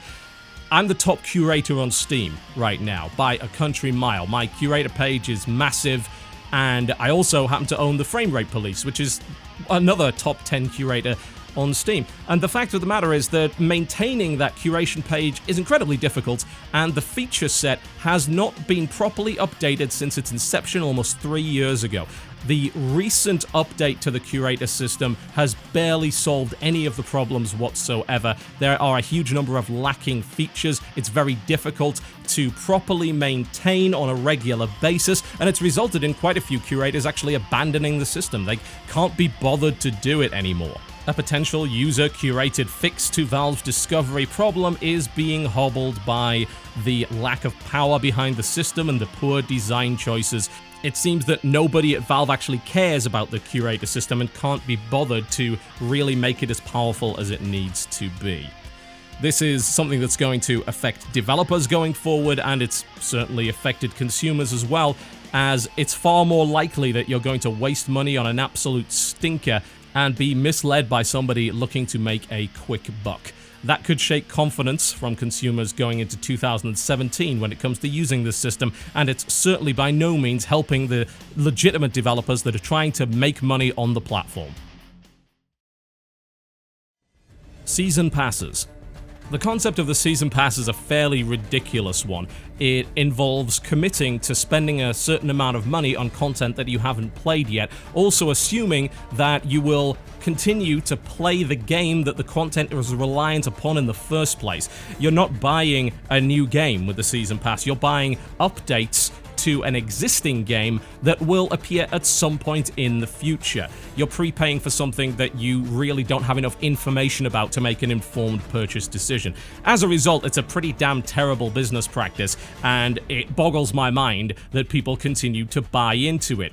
This year has been a great example as to why the Season Pass is a bad idea. Those unfortunate enough to have purchased Star Wars Battlefront on PC and accompanied with a purchase of a Season Pass have found that all of their new available content is essentially unplayable. The player base for Battlefront on PC has dipped so low outside of free weekends that it is nigh on impossible to find game queues for certain game modes, and the majority of those game modes are part of the Season Pass.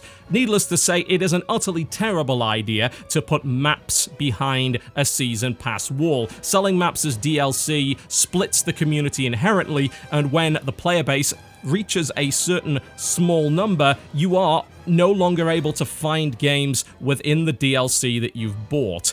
One of the best modes, and one that has by far improved the game as far as I'm concerned, is the Battle Station mode, part of Battlefront's Death Star DLC. The problem is, outside of free weekends where the DLC is available for everybody, you can't find a game within that mode. It's split the already small player base so small amongst a huge number of different game modes, maps, and playlists, 4 different pieces of map pack DLC, that it's simply not possible to use the content that you paid for. That was a game that sold over 12 million copies. Imagine what a bad idea it was with a title like Battleborn that fell off the radar incredibly fast. That game continues to develop content within its Season Pass, and you can give them some credit for fulfilling their obligations to those poor suckers that purchased it in the first place, but the Season Pass content is basically useless because you're not able to play it with anybody. With a tiny and continually shrinking player base, the addition of new Season Pass content is not reviving the game, it's not giving other people a reason to buy into the game,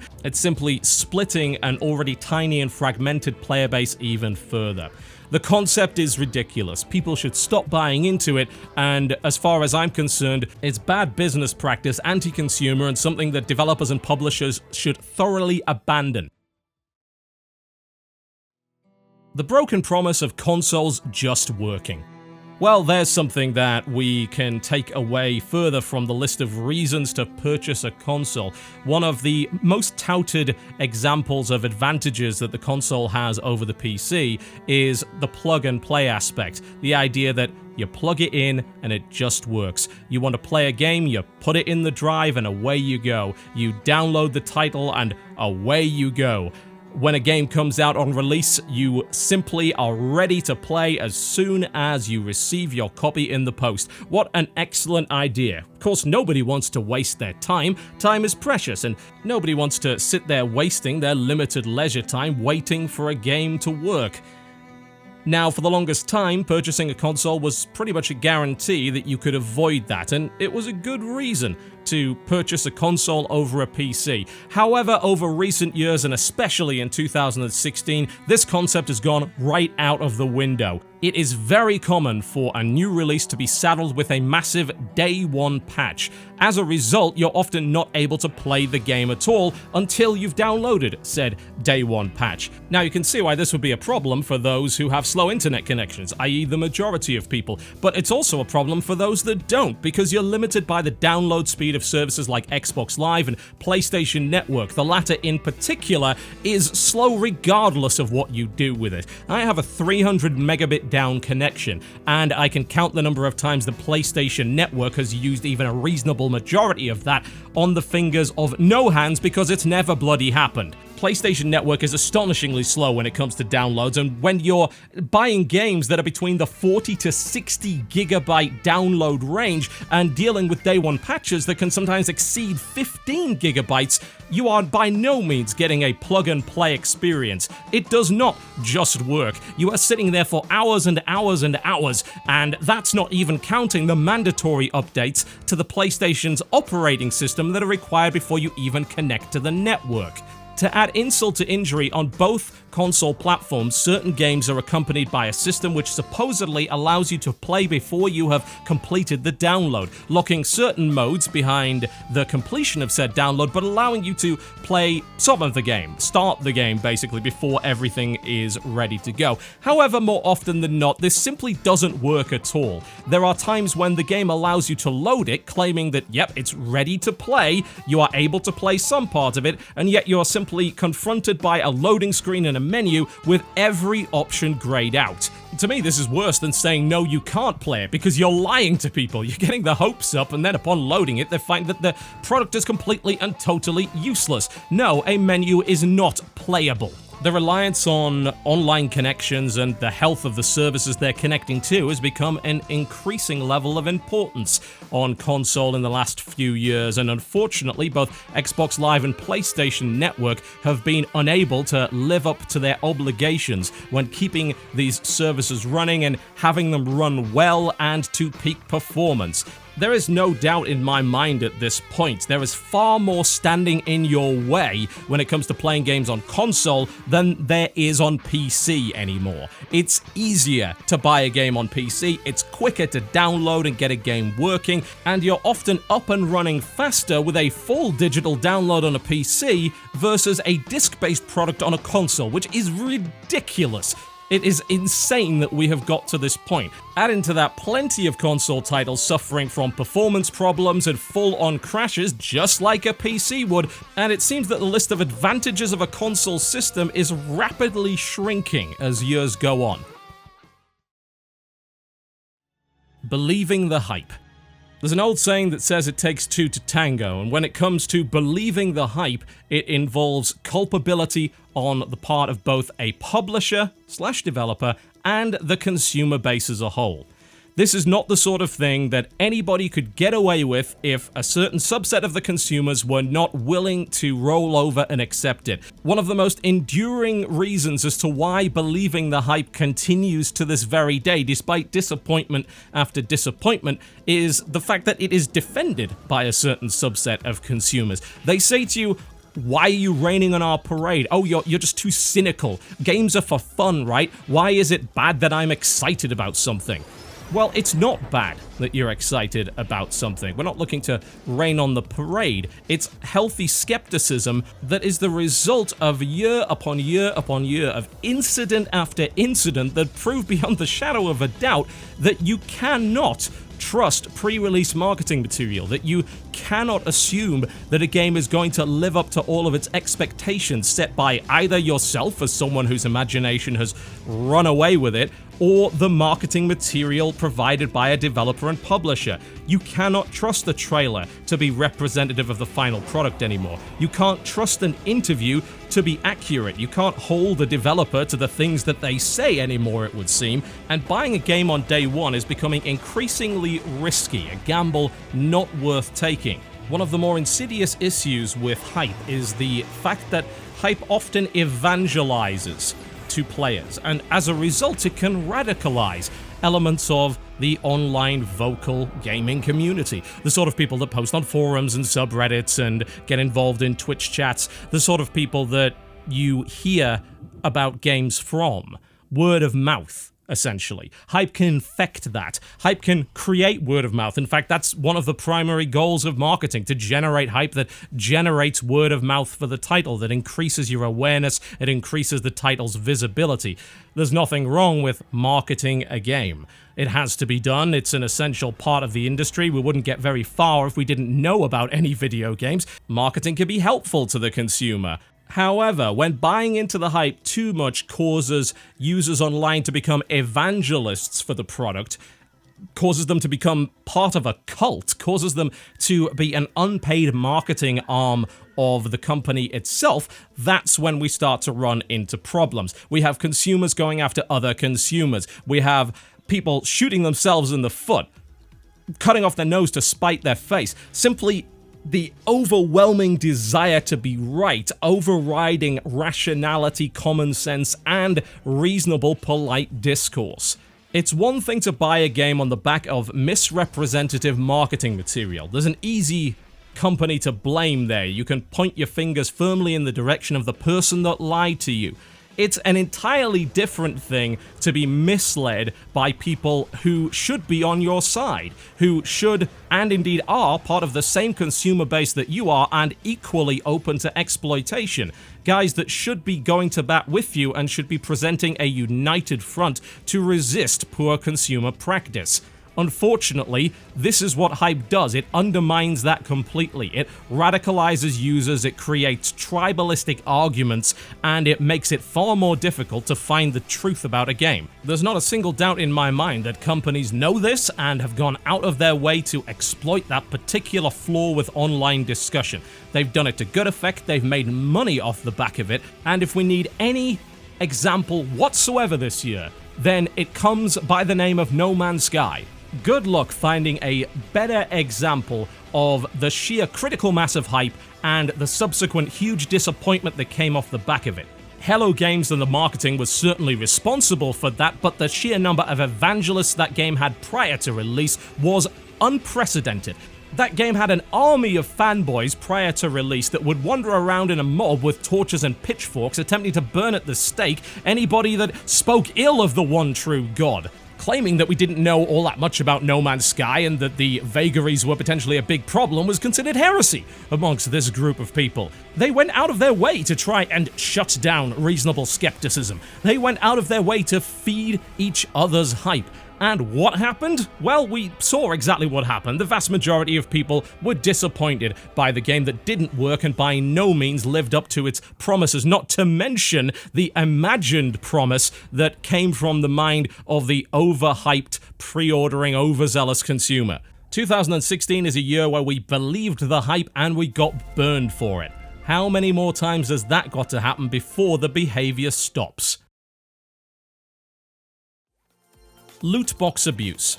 In the West, the loot box is a relatively new concept, the idea being that you pay a small amount of money and you receive some form of random reward. These boxes are often offered as part of the game's actual progression that you can acquire for free as long as you play enough of them. However, there is usually the option to purchase them as well. The thing is that this concept has been around for a hell of a lot longer than that, and the place that you would find it earlier is in the Asian markets. There have been an awful lot of games over the past 10 years in Asia that have incorporated some form of pseudo-gambling element, whether it be a wheel, whether or not it be a pachinko-style system, whether or not it simply be random loot boxes. These systems were very popular, ubiquitous, and extremely prominent in Asian games prior to making their way over to the West. The advent of the free-to-play business model in the West also was accompanied by the inclusion in some titles of the loot box idea. Although if we want to look at the true origins of it, we might perhaps want to go back a little bit further and look at the concept of blind pack opening in collectible card games, whether they be physical or digital. The increase in numbers of games that included a loot box system within 2016 has been accompanied by much louder criticism of the business model. The biggest example, perhaps, of the loot box concept is, of course, in Blizzard's title Overwatch. Now, while this game was almost universally acclaimed, and certainly with a damn good reason, one of the criticized elements of it was the loot box system, which notably only contains cosmetic items. You might wonder exactly, well, why that game? When that system seems fairer than others, why is it that that's the one that receives the attention? Well, it simply comes down to the prominence of Overwatch as a title in 2016. It was one of the most significant releases this year, and as a result, it happens to receive more attention and scrutiny. There's nothing wrong with that. It's good to keep an eye on the big boys to make sure that they don't overstep their bounds. However, I have to say that the Overwatch system is by no means as bad as loot box systems in other games. The worst examples of this system occur on mobile devices. Another big release this year came in the form of Clash Royale, the second game from Supercell. These are the guys behind the money-generating machine that is Clash of Clans, one of the richest game developers on the planet. They came along with a brand new game based on Clash of Clans assets that was a 1 versus 1 short-form competitive title. It's a great game. It's one of my favorite games this year. However, it was also accompanied by an upgrade system that was associated with random chests. Now, you were able to acquire these chests through regular play. You could open them with a timer. You didn't have to spend any money. Inside these chests, however, were not cosmetic items. They were copies of cards. And in order to upgrade certain units, you needed sometimes absurd numbers of these cards. Now, bear in mind, the upgrades are something that applies to your ladder play. So as a result, if you have a higher level unit than the equivalent on the opponent's side, you have an objective power advantage over that player. Now, needless to say, these chests were also available for sale, and the game has no doubt succeeded on the back of whales that have spent untold thousands of dollars on the title. Hi, I'm kind of one of those people. I am one of those whales. But what I have to say about that system is it is hardly fair. One of the biggest problems with loot boxes in general, whether they be cosmetic or not, is the random nature of it. Now, some would argue that this basically amounts to gambling. Now, I don't necessarily think that that's true, and that's simply on the basis that most of these systems are closed systems. There is nothing of value available at the end. There's nothing that you can sell for a profit. There is no monetary reward. The nature of gambling is to put up a certain amount of money to potentially win something of higher value. That is what gambling is. Opening loot boxes, especially for cosmetic skins, or even in the case of Clash Royale with actual power upgrades, is not gambling. It is a closed system. You cannot sell those items. They have no inherent value as a result of the inability to sell them. There is no market for them. Now, if you were to look at a game like CSGO, on the other hand, there is a market for them. Specifically, Steam runs a marketplace where you can sell items from crates, and the value of said items can often be much higher than the amount you invested in the key to open the crate. Now, Valve makes the argument that they do not officially allow for the money to leave the system. However, we know that it happens. There are plenty of ways to do it, and even if that were not the case, you can still use the Steam credit that you acquire from selling these valuable items to purchase games, and these games do have real-world value. Loot boxes that allow you to, quote, cash out are gambling. And that's one of the big problems with loot boxes. That is why there is now so much scrutiny on the system. It's got to the point where China is actually legislating to require that loot box style systems specifically state the odds of the acquisition of a particular item before you open it. That's pro-consumer. That's good. That's necessary transparency. That's something that doesn't exist, by the way, in the West. We have no idea when we open a box what will happen. Now, while the gambling aspect is a concern, it's by no means the only one. One of the biggest complaints about certain implementations of the loot box system is that sometimes you don't have an alternative for the acquisition of certain in-game pieces of content.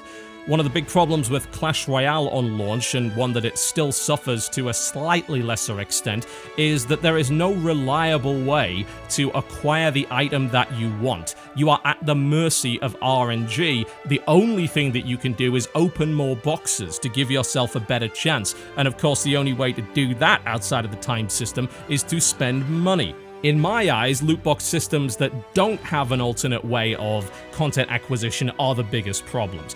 When you open packs in a digital CCG like Plants vs. Zombies or Hearthstone, there is another way to acquire cards and in-game content. You can craft it, and some sort of crafting system or reliable backup currency that allows you to purchase the item in-game is a good idea. In the worst case scenario, at least if the game offers a direct cash purchase option for a specific piece of content, you're not at the mercy of RNG. When a system does not offer that, then, as far as I'm concerned, the loot box is implemented to the worst possible extent. The reason I think why we get so much hostility to systems like Overwatch's is that it's a perception problem. It is a system that generates disappointment within the player, and that causes the player to become upset and lessens their overall enjoyment. You can say as much as you want, and I will say this as much as I want because I've defended that system in the past and I will continue to, that the content is merely cosmetic, and as a result it is not of importance. However, if that content was not enjoyable to acquire and use, then it wouldn't be in the game to begin with. It wouldn't be generating profit for Blizzard in the first place. It obviously affects the enjoyment of the player to some extent, even if it doesn't affect the game itself. If a player believes that the acquisition rate for loot boxes is too low, or that loot boxes are full of worthless junk, then their overall enjoyment level for the title is going to decrease. There's no doubt about that. You can argue till the cows come home about good implementations and bad implementations of the loot box, but there's no doubt that opening a box and receiving nothing but a lump of coal is going to disappoint pretty much everybody, and you can't invalidate that feeling. That's the best case scenario. The worst case scenario is that you become a gambling addict and lose a bunch of money, and that, when dealing with items that have real-world value and can actually be cashed out, is a much bigger problem that continues to be an associated stigma of the loot box system. We should continue to remain vigilant when dealing with the games industry. It's an industry like any other that has its own problems and will continue to try and take the piss if it gets the opportunity.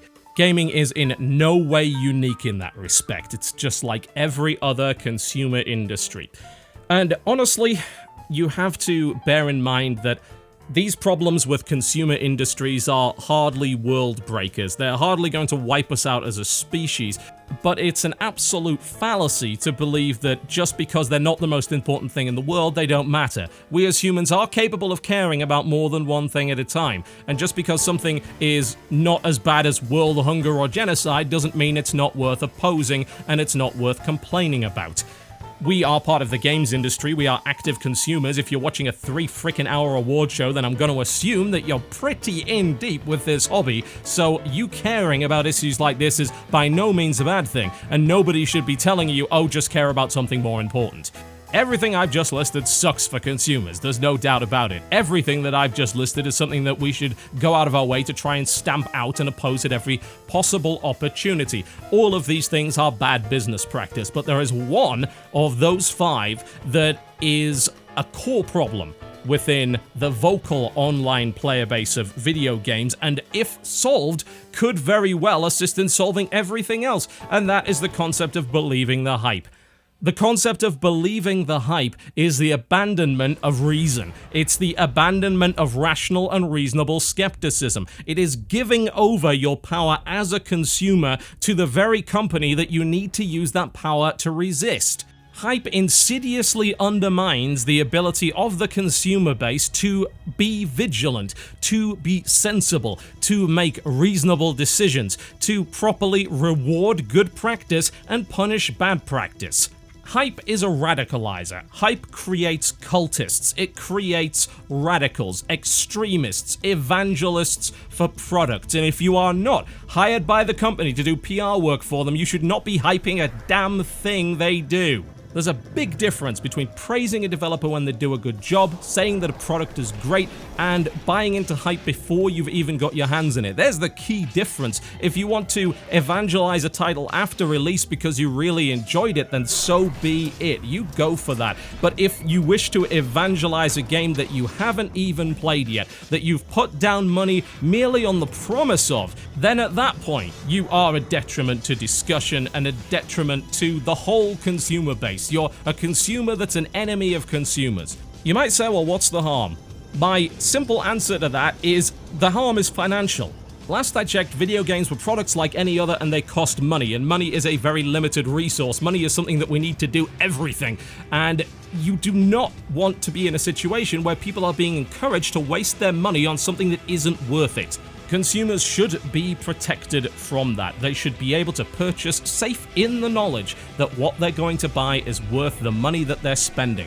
Hype is designed to make you believe that not only is it worth the money that you're spending, it's beyond that. It's something that's essential to your life. It's something that's going to blow you away. It's worth several times what you're paying for. For the love of God, buy the Monster Digital Deluxe Plus Season Pass Edition. Subscribe to our monthly service and make sure to tell your friends to pre-order this $120 boondoggle that you've never played.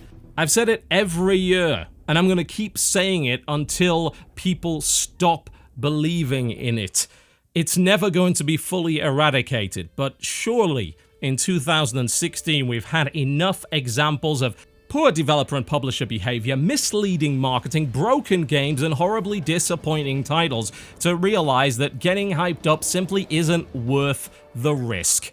Nobody is saying don't get excited. What they are saying is don't let that excitement override your good judgment, and don't infect other people with your cult of irrationality. Innovation in multiplayer gaming. Overcooked.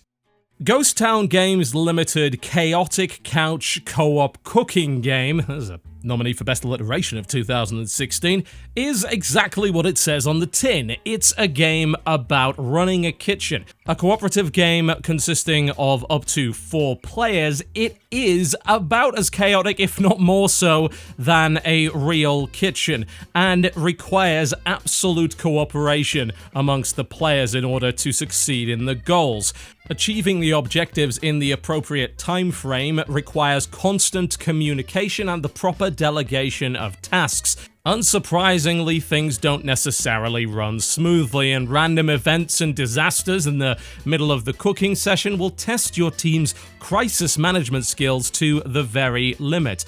It's the sort of thing that could have been incredibly mundane, and yet results in an unforgettable cooperative experience. Now, the name of this category is Innovation in Multiplayer Gaming, so it's not just a good multiplayer game. It's something that, as far as I'm concerned, innovates by putting importance back on the cooperative bit of cooperative gaming.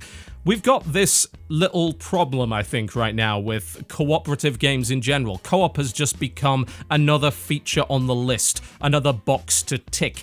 And as a result, most co-op modes are, in my opinion, poorly implemented. They've become the new throwaway versus mode that titles used to have back in the day. They're not well thought out, they're not well fleshed out, they don't need to be there, and usually a co-op mode consists of little more than replicating the experience of single player with more enemies and more people. There's no real synergy. More to the point, there's no need to cooperate in the first place. We have way too many FOOP games right now. Games in which the co-op isn't real co-op. It's co-op in name alone.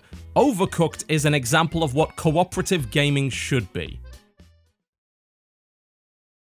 Super Fight. The world of board games has been on a meteoric rise over the past few years. If you haven't been paying attention, we are in a golden age of tabletop card and social gaming.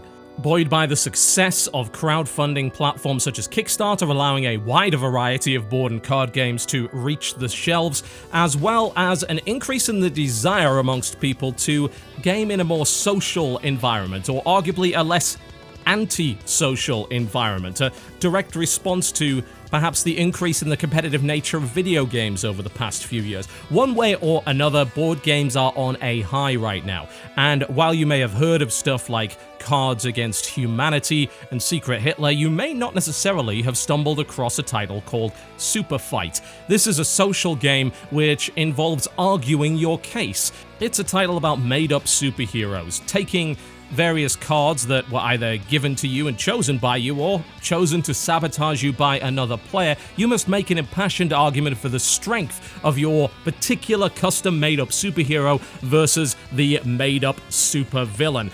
And this game has now made its way to the PC platform in 2 different forms. The first being DLC for the Tabletop Simulator program, which simply presents you with a set of cards and you have to enforce the rules yourself, and another version that has been customized to take full advantage of the transition from physical to digital media. Quite a few board games have made their way over to the digital platform, and one of the big advantages of doing that is that the computer can enforce and remember the rules for you. This is, of course, the situation with Super Fight, but honestly, that game really doesn't have an awful lot to do with the rules. It doesn't have that many rules. It's more of a social experience which involves arguing and choosing a winner arbitrarily. That's not the sort of thing that usually works in video games. You have to have a specific set of rules and usually a binary conclusion. That's how software works, and it doesn't deal all that well with the concept of players making their own decisions based on the whims of a human brain. The developers of Super Fight on PC were able to get around this problem using, of course, the power of player votes, but also integrating the Twitch platform. Now, this makes complete sense for a game like Super Fight because it's essentially a game of improv. It can and has been played as part of an entertainment show. I know because I ran it. I know because that game was so damn funny it sent me quite literally into hospital with a bust-up diaphragm. We have played it in front of people, and it is a great audience participation game. To be able to implement that in a way that takes advantage of the digital platform is quite tricky, and the presentation and feature set of Super Fight, which includes animated combat fighting card movement, phases, and the inclusion of webcams, which frankly to a social experience is pretty much vital, is a great example of a step forward in the overall social implementation of a title on the PC platform.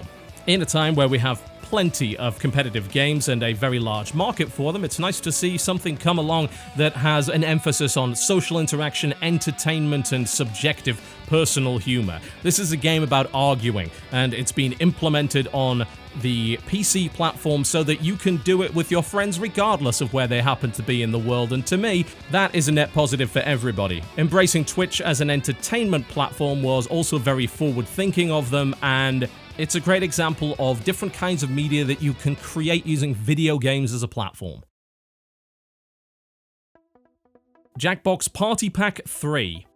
The original Jackbox Party Pack was innovative in and of itself. It was one of the first games to utilize a console or a PC as the host, the base station, and put the controls in the hands of the players via the use of a smart device. It made sure that you could include a large number of people in the game, and you readily had at your disposal a bunch of very simple to use and familiar controllers. As a result, the original Jackbox Party Pack got a lot of playtime from me whenever I would meet up with friends or family, and it was extremely accessible to a wide demographic of people. Jackbox Party Pack 3 continues to leverage that simple concept, but further develops the strengths of having your own personal display. Many of the games created by Jackbox are titles that rely on secrecy, and they have an inherent social element that involves trying to fool or convince other people in the room, and of course, as part of the Twitch audience, that your answer is the best one. Jackbox Party Pack 3 fleshes out its Twitch implementation after the original Jackbox was perhaps unexpectedly played over Twitch rather than in the same room. The Jackbox Party Pack 3 takes this into account and allows the audience to get involved, participate, and even compete as a group. This turns Jackbox Party Pack into a transmedia entertainment property. It's something that you can both participate in and passively consume as a form of entertainment. In the case of some of the titles, the audience becomes almost essential. Guesspionage, for instance, is a data mining guessing game and polls the audience in order to create the answers to the challenges. This is a very interesting and unique prospect and a great way to get the audience involved on a real level. The package also takes further advantage of that element of secrecy and the fact that everyone has their own private screen by creating an entire game of secret objectives by the name of Fakin' It. This is a great selection of interesting social and competitive games that have an intriguing meta aspect to them, requiring an understanding of both your audience and the other competitors in the room. It's a great selection that takes full advantage of new technology, and Jackbox continues to innovate new ways to entertain your friends, family, and your online audience. Aeon Alter. Similar to Jackbox Party Pack, this is a title that takes advantage of the smart device and allows you to play a cooperative RPG by using your smart device as both a controller and a character sheet.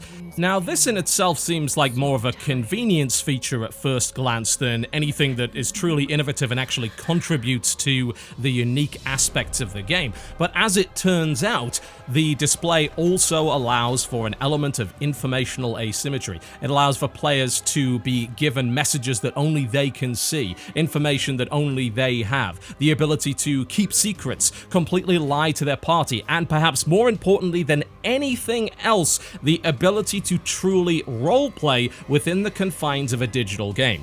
Now, role-playing aspects within CRPGs, or computer-based RPGs, are inherently limited as a result of the fact that you are competing against an AI. You're competing against a system that isn't human and that cannot fully adapt to the infinite possibilities of a player-driven narrative. As a result, there generally isn't a player-driven narrative. You're presented with a series of binary choices, and most of the narrative is predetermined for you. There is no game master to dynamically change the story based on what you do, and yet with Aeon Alter, you combine the best elements of both. You create a computer-focused combat system that keeps track of all the rules and stats. You create an interesting visual experience. You don't require your imagination, and yet you leave in that key part of player decision and storytelling. I would be amiss not to mention the convenience factor here as well. The setup of a pen and paper game can be quite challenging, and the requirement, of course, of a game master to oversee the proceedings and create most of the narrative, if not simply interpret something that's been pre-written for them, is a factor that gets in the way of people enjoying pen and paper RPGs. The ability to just sit down, throw it up on the screen and bring up your phone and continue where you left off is an excellent convenience feature. It vastly lowers the barrier to entry and the setup time, and could be very appealing to those that would not necessarily be attracted to traditional pen and paper RPGs. Aeon Alter is an interesting, innovative, and modern spin on the idea of pen and paper RPGs, but using the advantages of a digital medium. It's a hybrid of both, a combination, arguably the best of both worlds.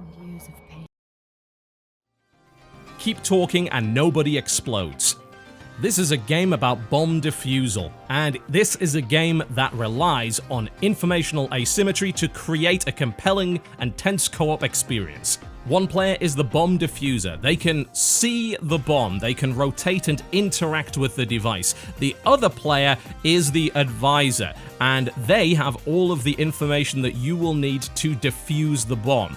The problem is that all of that information is contained within a fairly weighty manual, and each bomb is generated from a wide variety of different parts, and as a result has a huge number of different rules and exceptions that apply to it. It is not possible for the bomb diffuser to work without the bomb advisor, and the bomb advisor can't do anything without the bomb diffuser.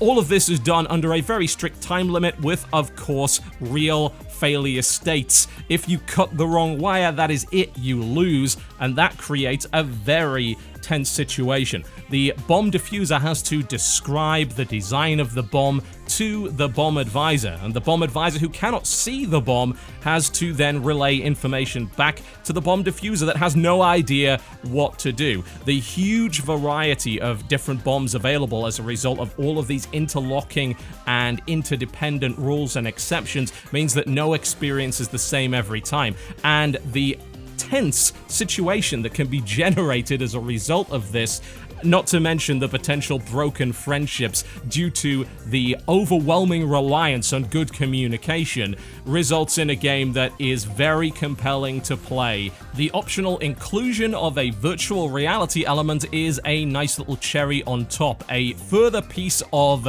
tension-inducing immersion that ensures that this game is going to be extremely memorable to everybody that plays it. In 2016, multiplayer is not exactly a unique feature anymore. It's become something that is, for the most part, expected.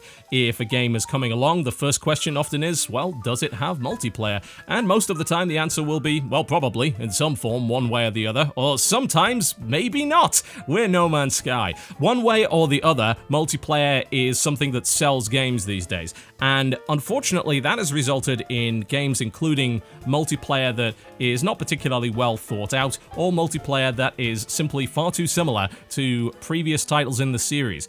Multiplayer is becoming a little bit stale in some respects, which is why I'm very glad that we have these nominees and more games besides that are truly taking a look at multiplayer as a higher concept and seeing what they can do to innovate within that concept, to create something unique, to play upon the advantages of having more than one person. That's what most multiplayer games don't really do. You could, in theory, have most multiplayer games operate with a series of bots, and a lot of people wouldn't be able to tell the difference. It doesn't make a difference as to whether or not there's a human on the other end of it.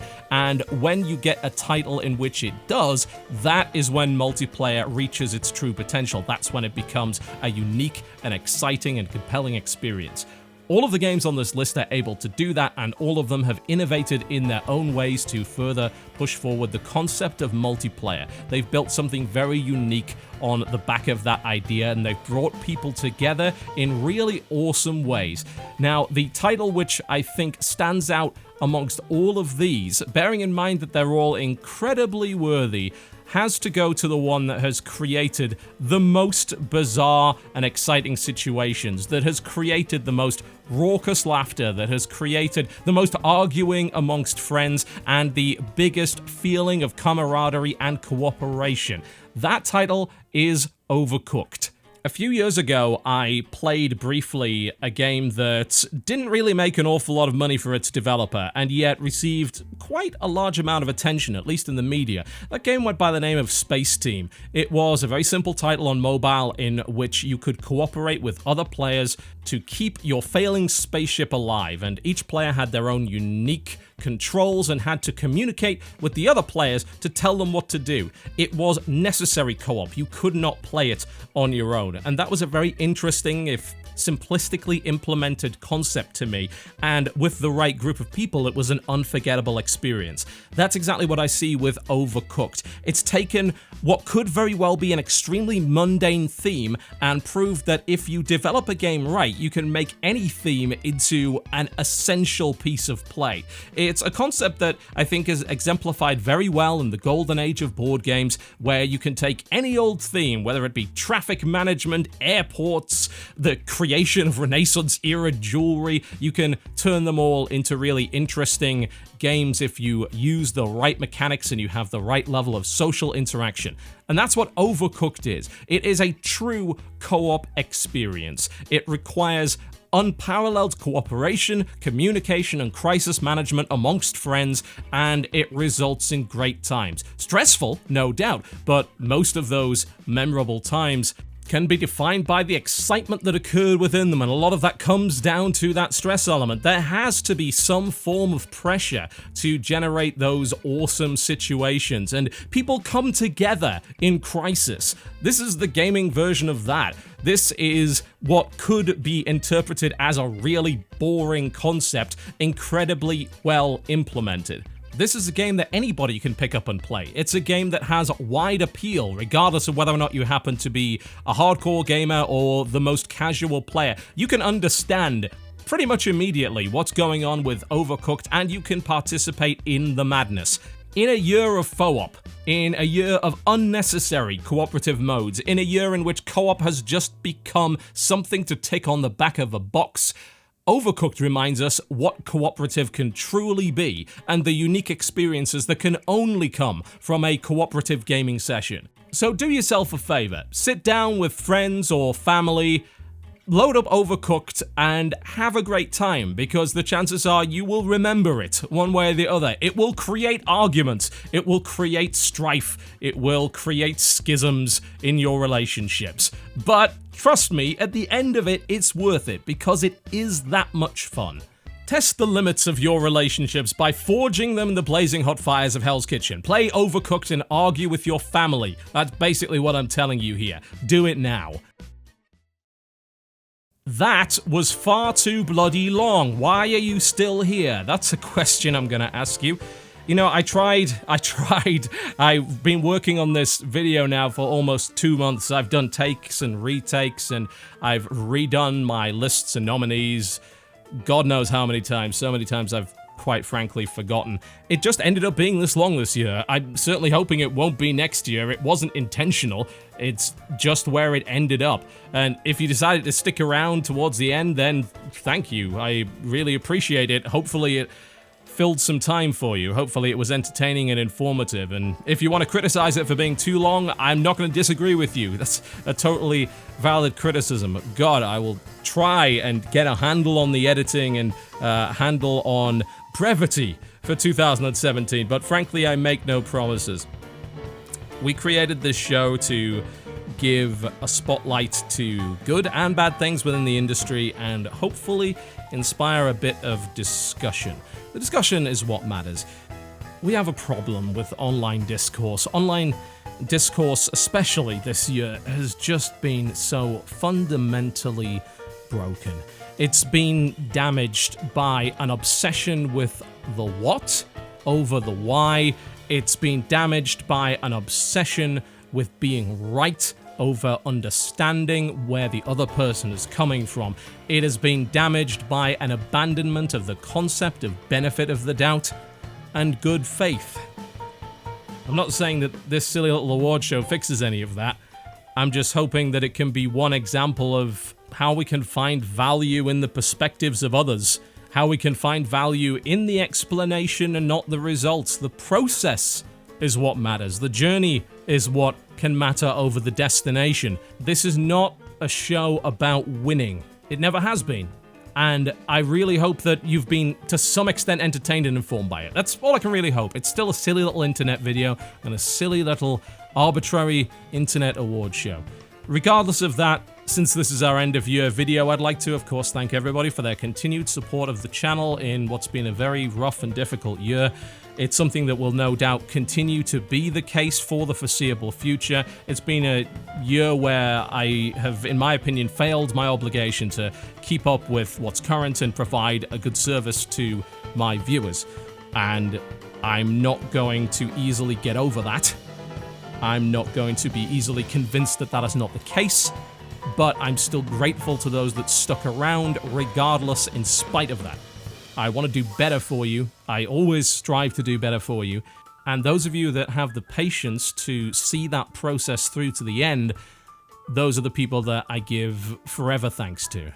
Thank you very much, ladies and gentlemen, for watching the Arbitrary Awards 2016. A big thanks to everybody that I threw this list at and gave me feedback during the selection process, and a huge thank you to Chris, who is responsible for the extensive editing work required to put this whole show together. I am sorry that I rambled on this long, and if you are still my employee by the end of this process, then that's probably because you're contractually obliged to. One way or the other, this has been the Arbitrary Awards 2016. Let it inspire arguments. Let it inspire, however, above all of that, a bit of reasonable discourse. The sharing of opinions, justifications, rationalizations, reasonable criticism, and overall, a nice little conversation about video games. A nice conversation about video games. Have a great 2017. Be excellent to one another. My name has been TotalBiscuit. Thank you very much for watching, and I'll see you next time.